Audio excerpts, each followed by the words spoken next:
देश ते नैशनल लड़ाई लड़ी पंजाब ने, अतवाद की लड़ाई, वो सारा खर्चा पंजाब ते क्यों पै गया? कि नैशनल लड़ाई सी, दसो अज तक किहड़ी पार्टी ने उस मुद्दे नूं चुक्या उस गल ते? ਅੱਜ ਜਿਹੜੇ ਕੰਮ ਹੈਲਥ ਕਾਰਪੋਰੇਸ਼ਨ ਨੂੰ ਕਰਨੇ ਚਾਹੀਦੇ ਸੀ, ਜਿਹੜੇ ਕੰਮ ਹੈਲਥ ਮਿਨਿਸਟਰੀ ਨੂੰ ਕਰਨੇ ਚਾਹੀਦੇ ਸੀ, ਅੱਜ ਸਾਡੀਆਂ ਸਮਾਜ ਸੇਵੀ ਸੁਸਾਇਟੀਆਂ ਕਰ ਰਹੀਆਂ। कारपोरेशन ਨੂੰ ਜਿਹੜੀ ਉਹ ਮੇਅਰ ਦੇਖਦੇ ਨੇ ਜਾਂ ਇੱਥੋਂ ਦੇ ਐਮਐਲਏ ਸਾਹਿਬ ਦੇਖਦੇ ਨੇ, ਇਹ ਸਵਾਲ ਉਹਨਾਂ ਲਈ ਬਣਦਾ। ਅੱਜ ਮੋਗਾ ਦੇ ਵਿੱਚ ਜੇ ਹਸਪਤਾਲ ਦੀ ਗੱਲ ਕਰ ਲਈਏ ਤੇ ਹਸਪਤਾਲ ਦੇ ਵਿੱਚ ਜੇ ਤੁਸੀਂ ਜਾ ਕੇ ਦੇਖੋ ਕਿੱਡਾ ਭੈੜਾ ਹਾਲ ਹੈ। 4 दिन पहला साडे विधायक हरजोत कमल जी सिविल हस्पताल का दौरा करन गए और सिर्फ OPD ब्लॉक चैक करके वापस मुड़ आए।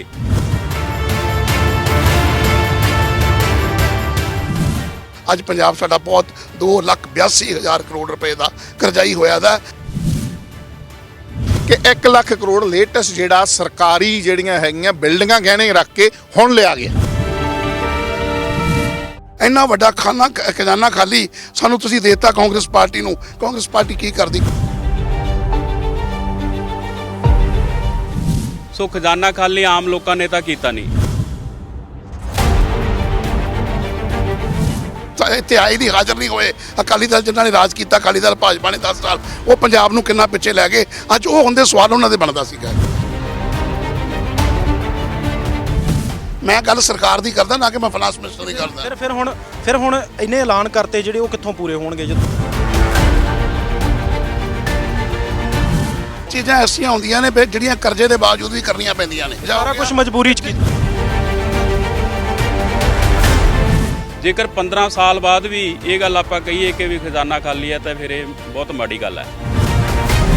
रात CM साहब ने बयान दिता कि भी उन्होंने 36,000 मुलाजमान की फाइल है जी गवर्नर साहब रोकी बैठे है, तो फिर एडे एडे वड्डे होर्डिंग जोड़े लाए हैं सड़कों के उत्ते क्यों लाए है?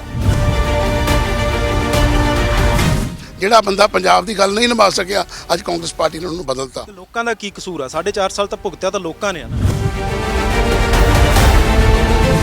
ਕਾਂਗਰਸ ਹੋਣ ਦਾ ਚਾਹੀ ਹੈ 1947 ਚ ਇੱਕ ਪੰਜਾਬ ਸਾਰ ਕੇ ਦੇਤਾ, ਵੱਡ ਟੁੱਕ ਸਾਡੇ ਪੱਲੇ ਪੈ ਗਈ। ਅਕਾਲੀ ਦਲ ਨੇ 1966 ਚ ਸਾਰ ਕੇ ਦੇਤਾ, ਸਾਡੇ ਪੱਲੇ ਕੀ ਪਿਆ? ਜਿਹੜਾ ਉਦਯੋਗ ਸੀ ਹਰਿਆਣਾ ਲੈ ਗਿਆ, ਸੈਰ ਸਪਾਟਾ ਹਿਮਾਚਲ ਰਹਿ ਗਿਆ। ਸਤਿ ਸ਼੍ਰੀ ਅਕਾਲ, ਤੁਸੀਂ ਦਾ ਅਨਮਿਊਟ ਦੇਖ ਰਹੇ ਹੋ ਤੇ ਮੈਂ ਆ ਰਵੀ ਸੰਗਰਾਹੂਰ। ਪੰਜਾਬ ਵਿਧਾਨ ਸਭਾ 2022 ਦੇ ਮੱਦੇਨਜ਼ਰ ਅਸੀਂ ਇੱਕ ਤਹਈਆ ਕੀਤਾ ਕਿ ਹਰ ਇੱਕ ਹਲਕੇ 'ਚ ਜਾਵਾਂਗੇ, ਉੱਥੋਂ ਦੇ ਕੰਮਕਾਰ ਕੀ ਕੁਝ ਹੋਏ, ਸੱਤਾ ਧਿਰ ਨੇ ਕਿੰਨੇ ਕਰਵਾਏ, ਓਪੋਜੀਸ਼ਨ ਦਾ ਵਿਧਾਇਕ ਹੁੰਦਿਆਂ ਹੋਇਆਂ ਹਲਕੇ ਨੂੰ ਕੀ ਮਿਲਿਆ, ਲੋਕ ਕਿੰਨੇ ਕੁ ਖੁਸ਼ ਨੇ ਜਾਂ ਫਿਰ ਲੋਕ ਸੋਚਦੇ ਕੀ ਹੈ ਕਿ 2022 ਦੇ ਵਿੱਚ ਕਿਹੜੀ ਐਸੀ ਸਰਕਾਰ ਹੋਵੇ ਜੋ ਪੰਜਾਬ ਦਾ ਕਾਇਆ ਕਲਪ ਕਰੂਗੀ। ਅੱਜ ਅਸੀਂ ਚੋਣ ਪੰਚਾਇਤ ਲਾਈ ਹੋਈ ਹੈ ਮੋਗਾ ਦੇ ਵਿੱਚ। ਮੋਗਾ ਹਲਕਾ ਦੇ ਵਿੱਚ ਇਸ ਵੇਲੇ ਜਿਹੜੇ ਸਿਟਿੰਗ ਵਿਧਾਇਕ ਹੈ ਹਰਜੋਤ ਕਮਲ ਕਾਂਗਰਸ ਪਾਰਟੀ ਦੇ ਨੇ, ਸੱਤਾ ਧਿਰ ਦੇ ਨੇ, ਔਰ ਸੱਤਾ ਧਿਰ ਨੇ ਬਹੁਤ ਕੁਝ ਕਰਵਾ ਲੈਣਾ ਹੁੰਦਾ ਹੈ। ਜਿਨ੍ਹਾਂ ਕੋਲੇ ਪਾਵਰ ਹੁੰਦੀ ਹੈ ਉਹਨਾਂ ਨੂੰ ਇਹ ਹੱਕ ਹੁੰਦਾ ਹੈ ਕਿ ਉਹ ਆਪਣੇ ਲੋਕਾਂ ਦੀ ਆਵਾਜ਼ ਨੂੰ ਸੁਣ ਕੇ ਆਪਣੀ ਸਰਕਾਰ ਦੇ ਕੋਲ ਰੱਖਣ ਔਰ ਉਹ ਲੋਕਾਂ ਦੇ ਉਹਨਾਂ ਕੰਮਾਂ ਨੂੰ ਪੂਰੀਆਂ ਵੀ ਕਰਨ। ਪਰ ਇੱਥੇ ਸਾਡੇ ਕੋਲੇ ਸਾਰੀਆਂ ਪਾਰਟੀਆਂ ਬੁਲਾਈਆਂ ਹੋਈਆਂ। ਮੈਂ ਸ਼ੁਰੂ ਦੇ ਵਿੱਚ ਜ਼ਿਕਰ ਕਰ ਲੈਣਾ, ਕਾਂਗਰਸ ਦੇ ਵੱਲੋਂ ਰਿਪਰੈਜ਼ੈਂਟ ਕਰਨਗੇ ਵਿਨੋਦ ਬਾਂਸਲ ਜੀ, ਇੰਪਰੂਵਮੈਂਟ ਟਰਸਟ ਦੇ ਜਿਹੜੇ ਚੇਅਰਮੈਨ ਸਾਹਿਬ ਹੈਗੇ ਨੇ। ਇੱਧਰ ਆਮ ਆਦਮੀ ਪਾਰਟੀ ਨੂੰ ਰਿਪਰੈਜ਼ੈਂਟ ਕਰਨਗੇ ਸੰਘਾ ਸਾਹਿਬ, ਜਿਹੜੇ ਆਮ ਆਦਮੀ ਪਾਰਟੀ ਦੇ ਮੋਗੇ ਦੇ ਹਲਕਾ ਇੰਚਾਰਜ ਲਾਏ ਹੋਏ ਨੇ। ਇੱਧਰੋਂ ਕੁਝ ਸਮਾਜ ਸੇਵੀ ਜਥੇਬੰਦੀਆਂ ਵੀ ਹੈਗੀਆਂ, ਕਿਸਾਨ ਜਥੇਬੰਦੀਆਂ ਵੀ ਹੈਗੀਆਂ, ਔਰ ਕਿਸਾਨਾਂ ਦੀ ਉਹ ਜਥੇਬੰਦੀ ਹੈ ਜਿਹੜੀ ਅੱਜ ਕੱਲ੍ਹ ਸਿਆਸਤ ਦੇ ਵਿੱਚ ਵੀ ਕੁੱਦੀ ਹੈ, ਔਰ ਉਹਨਾਂ ਦੇ ਬਹੁਤ ਸਾਰੇ ਜਿਹੜੇ ਸਮਰਥਕ ਵੀ ਖੜੇ ਹੋਏ ਆ। ਮੈਂ ਇੱਕ ਹੋਰ ਜ਼ਿਕਰ ਕਰਦਿਆਂ ਕਿ ਸ਼੍ਰੋਮਣੀ ਅਕਾਲੀ ਦਲ ਨੂੰ ਵੀ ਅਸੀਂ ਸੱਦਾ ਦਿੱਤਾ ਸੀ, ਕਾਫੀ ਸਮਾਂ ਵੇਟ ਕਰਵਾਉਣ ਤੋਂ ਬਾਅਦ ਉਹਨਾਂ ਨੇ ਇੱਥੇ ਆਉਣ ਤੋਂ ਮਨਾ ਕਰਤਾ। ਭਾਜਪਾ ਨੇ ਵੀ ਇਸੇ ਤਰ੍ਹਾਂ ਹੀ ਕੀਤਾ ਕਿ ਵੇਟ ਕਰਵਾਈ ਪਰ ਆਏ ਨਹੀਂ। ਜਿਹੜੀਆਂ ਪਾਰਟੀਆਂ ਆਈਆਂ ਉਹਨਾਂ ਨਾਲ ਜ਼ਰੂਰ ਚਰਚਾ ਕਰਾਂਗੇ। ਤਾਂ ਸਵਾਲਾਂ ਜਵਾਬਾਂ ਦਾ ਸਿਲਸਿਲਾ ਸ਼ੁਰੂ ਕਰਾਂਗੇ। ਦੇਖੋ, ਜਿਹੜੀ ਸੱਤਾਧਿਰ ਪਾਰਟੀ ਹੁੰਦੀ ਹੈ ਉਹਨਾਂ ਨੂੰ ਸਾਰੇ ਸਵਾਲ ਹੋਣੇ ਹੁੰਦੇ ਆ। ਸਵਾਲ ਕਰਨੇ ਆਪੋਜੀਸ਼ਨ ਨੇ। ਆਪੋਜੀਸ਼ਨ ਨੇ ਇਹ ਦੇਖਣਾ ਹੁੰਦਾ ਹੈ ਕਿ ਸਾਡੇ ਹਲਕੇ ਦੇ ਵਿੱਚ ਕੁਝ ਕਰਵਾਇਆ ਜਾਂ ਨਹੀਂ ਕਰਵਾਇਆ। ਆਪੋਜੀਸ਼ਨ ਨੇ ਉਹਨਾਂ ਸਵਾਲਾਂ ਨੂੰ ਚੱਕਣਾ ਹੁੰਦਾ ਹੈ। ਸਮਾਜ ਸੇਵੀਆਂ ਨੇ ਇਹ ਵੀ ਦੇਖਣਾ ਹੁੰਦਾ ਹੈ ਕਿ ਜਿਹੜੀ ਆਪੋਜੀਸ਼ਨ ਪਾਰਟੀ ਹੈ, ਵਿਰੋਧੀ ਧਿਰ ਦੇ ਵਿੱਚ ਹੈ, ਕਿ ਉਹਨਾਂ ਨੇ ਆਪਣੀ ਭੂਮਿਕਾ ਠੀਕ ਨਿਭਾਈ। ਇਹ ਵੀ ਇੱਕ ਦੇਖਣ ਵਾਲਾ ਸਵਾਲ ਹੁੰਦਾ ਹੈ। ਕਿਸਾਨ ਜਥੇਬੰਦੀਆਂ ਨੂੰ ਵੀ ਅਸੀਂ ਸਵਾਲ ਕਰਾਂਗੇ। ਸਿਆਸੀ ਪਿੜ 'ਚ ਵੀ ਕੁੱਦੇ ਨੇ। ਇਸ ਤੋਂ ਬਿਨਾਂ ਸਿਆਸੀ ਪਿੜ ਤੋਂ ਪਹਿਲਾਂ ਇੱਕ ਕਿਸਾਨ ਨੇ, ਕਿਸਾਨ ਹੁੰਦੇ ਹੋਏ, ਕਿਉਂਕਿ ਕਿਸਾਨਾਂ ਦੇ ਅੰਦੋਲਨ ਨੇ ਲੋਕਾਂ ਨੂੰ ਬਹੁਤ ਸਿਆਣੇ ਕੀਤਾ, ਤਾਂ ਉਹਨਾਂ ਤੋਂ ਵੀ ਅਸੀਂ ਸਵਾਲ ਜ਼ਰੂਰ ਲਵਾਂਗੇ ਔਰ ਸਵਾਲ ਸਿੱਧੇ ਤੌਰ ਤੇ ਸੱਤਾ ਧਿਰ ਨੂੰ ਹੋਣਗੇ। ਸਭ ਤੋਂ ਪਹਿਲਾਂ ਆਮ ਆਦਮੀ ਪਾਰਟੀ ਕੋਲ ਜਾਵਾਂਗੇ। ਸੰਘਾ ਸਾਹਿਬ, ਤੁਸੀਂ ਵਿਰੋਧੀ ਧਿਰ ਦੇ ਵਿੱਚੋਂ, ਵਿਰੋਧੀ ਧਿਰ ਹੋਣ ਦੇ ਨਾਤੇ ਪਹਿਲਾਂ ਤਾਂ ਜਿਹੜੇ ਮੋਗੇ ਦੇ ਵਿੱਚ ਕੰਮ ਹੋਣੇ ਚਾਹੀਦੇ ਸੀ ਜਾਂ ਜਿਹੜੇ ਹੋਏ ਉਹ ਤੁਹਾਡੀ ਨਜ਼ਰ ਦੇ ਵਿੱਚ ਹੋਣਗੇ, ਪਹਿਲਾਂ ਉਹਨਾਂ ਦਾ ਜ਼ਿਕਰ ਕਰ ਦਿਓ ਕਿ ਕਿੰਨੇ ਕੁ ਕੰਮ ਕਰਵਾਏ ਆ ਸੱਤਾ ਧਿਰ ਨੇ। ਦੇਖੋ, ਪਹਿਲਾਂ ਤਾਂ ਤੁਹਾਡਾ ਬਹੁਤ-ਬਹੁਤ ਧੰਨਵਾਦ।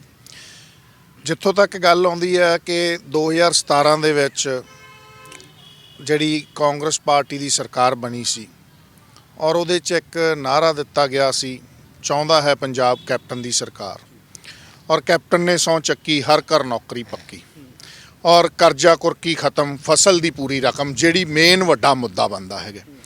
ਸੋ ਸਾਡੇ ਨਾਲ ਬਹੁਤ ਹੀ ਸਤਿਕਾਰਯੋਗ ਕਿਸਾਨ ਜਥੇਬੰਦੀਆਂ ਦੇ ਨੁਮਾਇੰਦੇ ਵੀ ਖੜੇ ਹੈ, ਔਰ ਮੈਂ ਐਪਰੀਸ਼ੀਏਟ ਕਰਦਾ ਕਿਸਾਨ ਜਥੇਬੰਦੀਆਂ ਦੇ ਨੁਮਾਇੰਦਿਆਂ ਨੂੰ ਔਰ ਲੀਡਰਾਂ ਨੂੰ, ਤੇ ਉਹਨਾਂ ਦੀ ਸੋਚ ਨੂੰ ਐਪਰੀਸ਼ੀਏਟ ਕਰਦਾ ਜਿਨ੍ਹਾਂ ਨੇ ਐਡੇ ਸੰਜਮ ਦੇ ਨਾਲ ਉਹ ਯੁੱਧ ਲੜਿਆ।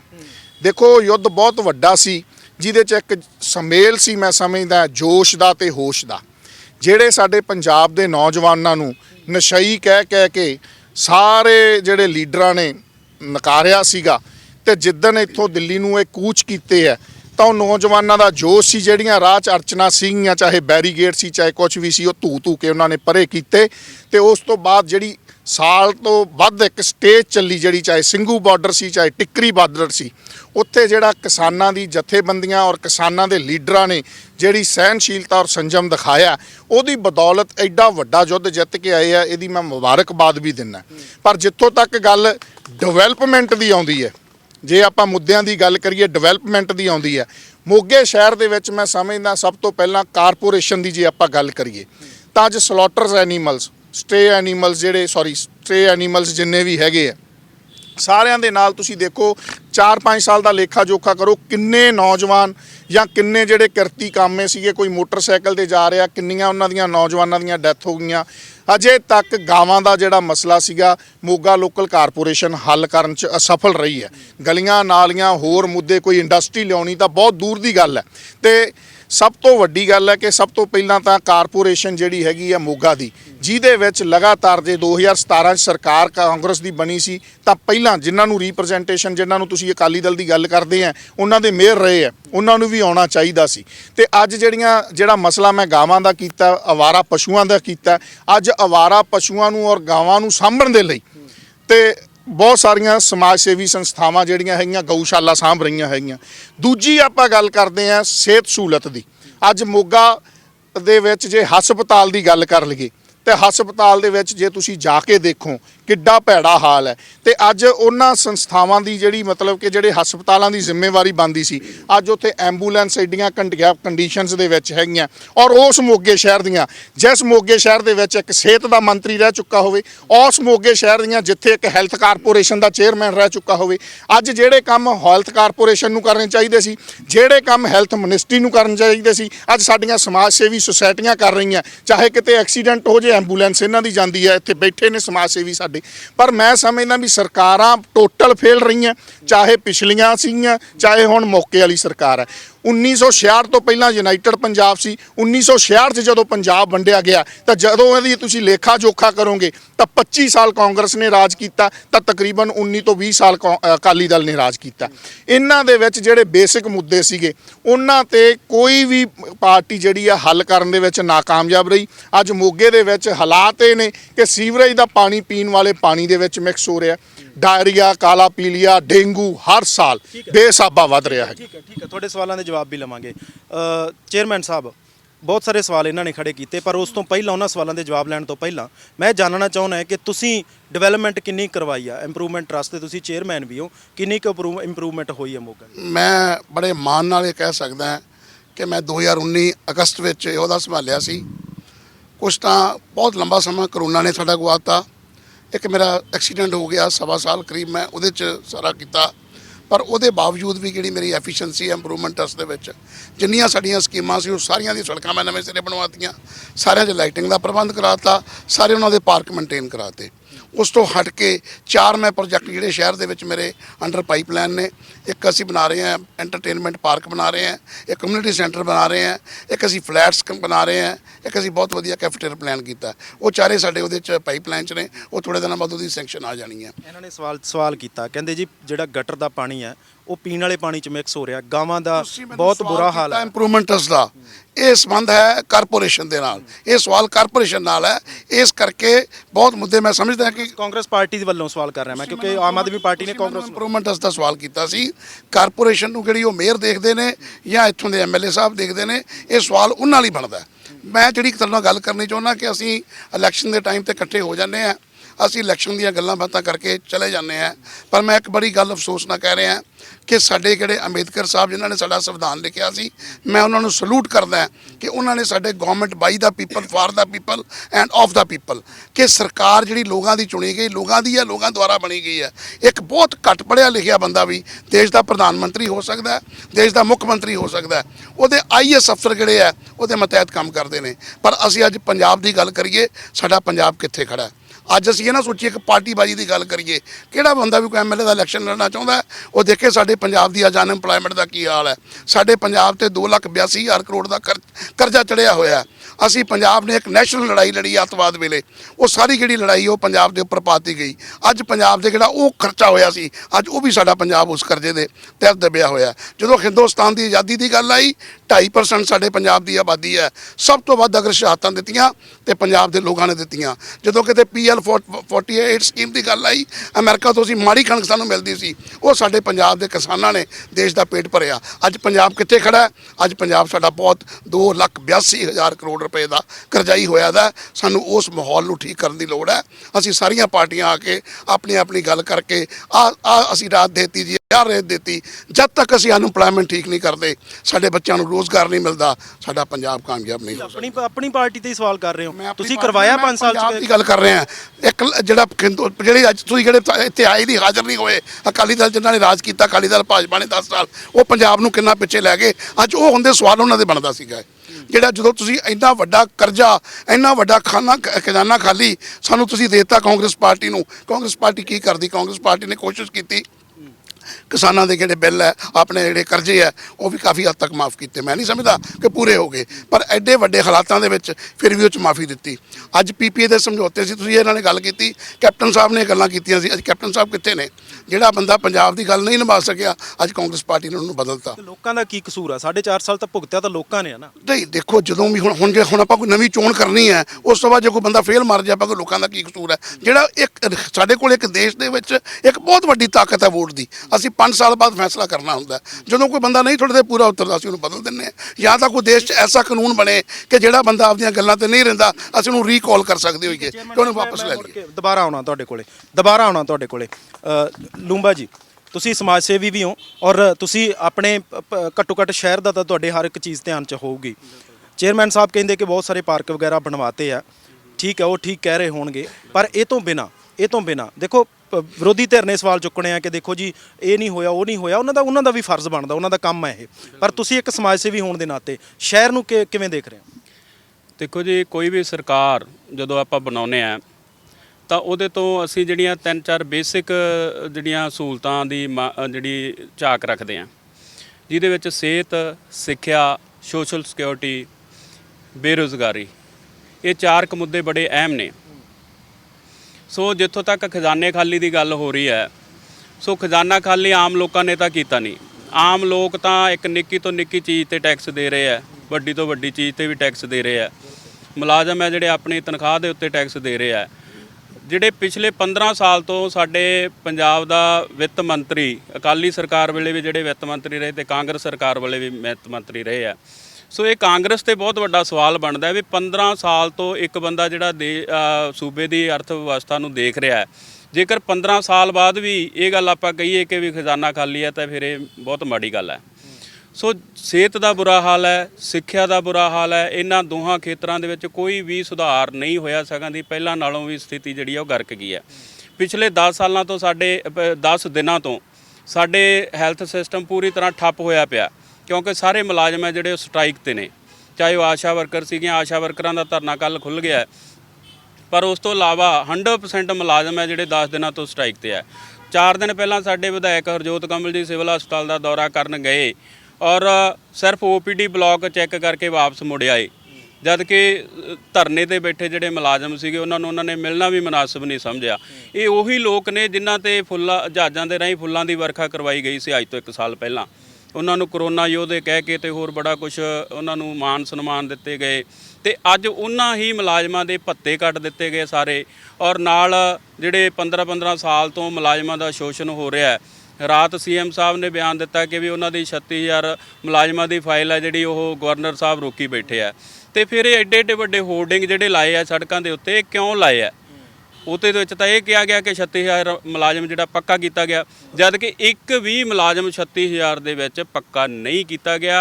15-15 ਸਾਲ ਤੋਂ ਉਹ ਲੋਕ ਹੈ ਜਿਹੜੇ ਉਹ 10-10 12-12 ਹਜ਼ਾਰ ਦੀ ਤਨਖਾਹ ਤੇ ਕੰਮ ਕਰ ਰਹੇ, ਉਹਨਾਂ 'ਚੋਂ ਬਹੁਤ ਸਾਰੇ ਓਵਰਏਜ ਹੋ ਚੁੱਕੇ ਆ।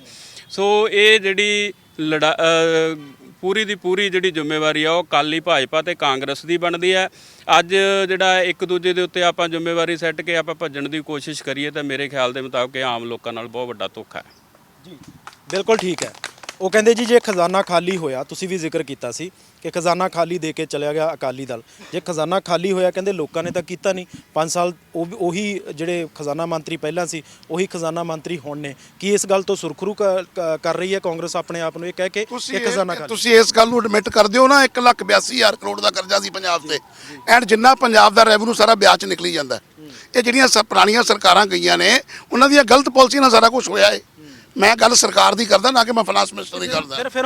ਫਿਰ ਹੁਣ ਇੰਨੇ ਐਲਾਨ ਕਰਤੇ ਜਿਹੜੇ ਉਹ ਕਿੱਥੋਂ ਪੂਰੇ ਹੋਣਗੇ ਜਦੋਂ ਪਹਿਲਾਂ ਹੀ ਸਾਰਾ ਰੈਵਨਿਊ ਤਾਂ ਜਿਹੜਾ ਹੈਗਾ ਵਿਆਹ 'ਚ ਜਾ ਰਿਹਾ। ਫਿਰ ਇਹਨੇ ਜਿਹੜੇ ਵਾਅਦੇ ਕਰਤੇ ਸਰਕਾਰ ਨੇ, ਤੁਸੀਂ ਇੱਕ ਵੱਡੇ ਅਹੁਦੇ ਤੇ ਹੋ, ਤੁਸੀਂ ਵੀ ਆਪਣੇ ਵਿਧਾਇਕ ਸਾਹਿਬ ਨਾਲ ਕਿਸੇ ਹੋਰ ਨਾਲ ਵੀ ਕਦੇ ਚਰਚਾ ਕਰਦੇ ਹੋਗੇ, ਤੁਸੀਂ ਖੁਦ ਨਾਲ ਵੀ ਕਦੇ ਨਾ ਕਦੇ ਵਿਚਾਰ ਕਰਦੇ ਹੋਗੇ ਕਿ ਜੇਕਰ ਸਾਡੇ ਸਿਰ ਕਰਜ਼ਾ ਇੰਨਾ ਤਾਂ ਜਿਹੜੇ ਐਲਾਨ ਕਰਤੇ ਉਹ ਕਿਵੇਂ ਪੂਰੇ? ਉਸ ਚੀਜ਼ਾਂ ਐਸੀਆਂ ਹੁੰਦੀਆਂ ਨੇ ਫਿਰ ਜਿਹੜੀਆਂ ਕਰਜ਼ੇ ਦੇ ਬਾਵਜੂਦ ਵੀ ਕਰਨੀਆਂ ਪੈਂਦੀਆਂ ਨੇ। ਇਸ ਕਰਕੇ ਜੇ ਇੰਨਾ ਵੱਡਾ ਕਰਜ਼ਾ ਸਾਰਾ ਕੁਝ ਮਜਬੂਰੀ 'ਚ ਕੀਤਾ। ਨਾ ਮਜਬੂਰੀ 'ਚ ਨਹੀਂ, ਕਈ ਚੀਜ਼ਾਂ ਜ਼ਰੂਰੀ ਪ੍ਰਾਇੋਰਟੀ ਦੇ ਆਧਾਰ ਤੇ ਹੁੰਦੀਆਂ ਨੇ, ਇਸ ਕਰਕੇ ਉਹ ਕਰਨੀ ਪਏਗੀ। ਜਿੱਥੇ ਬਾਕੀ ਕਰਜ਼ੇ ਦਾ ਹੱਲ ਹੋਊਗਾ, ਜੇ ਹੁਣ ਵਧੂਗਾ ਤੇ ਉਹਦਾ ਵੀ ਹੋ ਜਾਊਗਾ। ਕਿਤੇ 15 ਸਾਲ ਤੋਂ ਡੈਫਿਸਿਟ ਤੁਰਿਆ ਹੁੰਦਾ, ਆਫਟਰ ਕਿਤੇ ਨਾ ਕਿਤੇ ਦਾ ਸੋਲੂਸ਼ਨ ਹੋਊਗਾ ਨਾ। ਜਿਹੜੀ ਲੜਾਈ ਮੈਂ ਤੁਹਾਨੂੰ ਪਹਿਲਾਂ ਕਿਹਾ, ਦੇਸ਼ ਤੇ ਨੈਸ਼ਨਲ ਲੜਾਈ ਲੜੀ ਪੰਜਾਬ ਨੇ, ਅੱਤਵਾਦ ਦੀ ਲੜਾਈ, ਉਹ ਸਾਰਾ ਖਰਚਾ ਪੰਜਾਬ ਤੇ ਕਿਉਂ ਪੈ ਗਿਆ? ਜਿਹੜੀ ਨੈਸ਼ਨਲ ਲੜਾਈ ਸੀ। ਦੱਸੋ ਅੱਜ ਤੱਕ ਕਿਹੜੀ ਪਾਰਟੀ ਨੇ ਉਸ ਮੁੱਦੇ ਨੂੰ ਚੱਕਿਆ? ਉਸ ਗੱਲ ਤੇ ਅਕਾਲੀ ਭਾਜਪਾ ਸਰਕਾਰ ਰਹੀ ਹੈ, ਸੈਂਟਰ ਦੇ ਵਿੱਚ BJP ਦੀ ਸਰਕਾਰ ਰਹੀ ਹੈ, ਕਦੋਂ ਇਹ ਮੁੱਦਾ ਉਠਾਇਆ? ਕਦੀ। ਸੋ ਇਸ ਕਰਕੇ ਸਭ ਤੋਂ ਪਹਿਲਾਂ ਜ਼ਰੂਰਤ ਇਹ ਹੈ, ਜਿਸ ਪੰਜਾਬ ਨੇ, ਮੈਂ ਪਹਿਲਾਂ ਵੀ ਗੱਲ ਕੀਤੀ, ਇੰਨੀ ਸ਼ਹਾਦਤਾਂ ਦਿੱਤੀਆਂ, ਹੁਣ ਨੈਸ਼ਨਲ ਲੜਾਈ ਲੜੀ, ਭਾਵੇਂ ਜਿੰਨੀਆਂ ਮਰਜ਼ੀ ਲੜਾਈਆਂ ਹਿੰਦੁਸਤਾਨ ਨੇ ਲੜੀਆਂ, ਸਭ ਤੋਂ ਵੱਧ ਯੋਗਦਾਨ ਪੰਜਾਬ ਦਾ ਰਿਹਾ।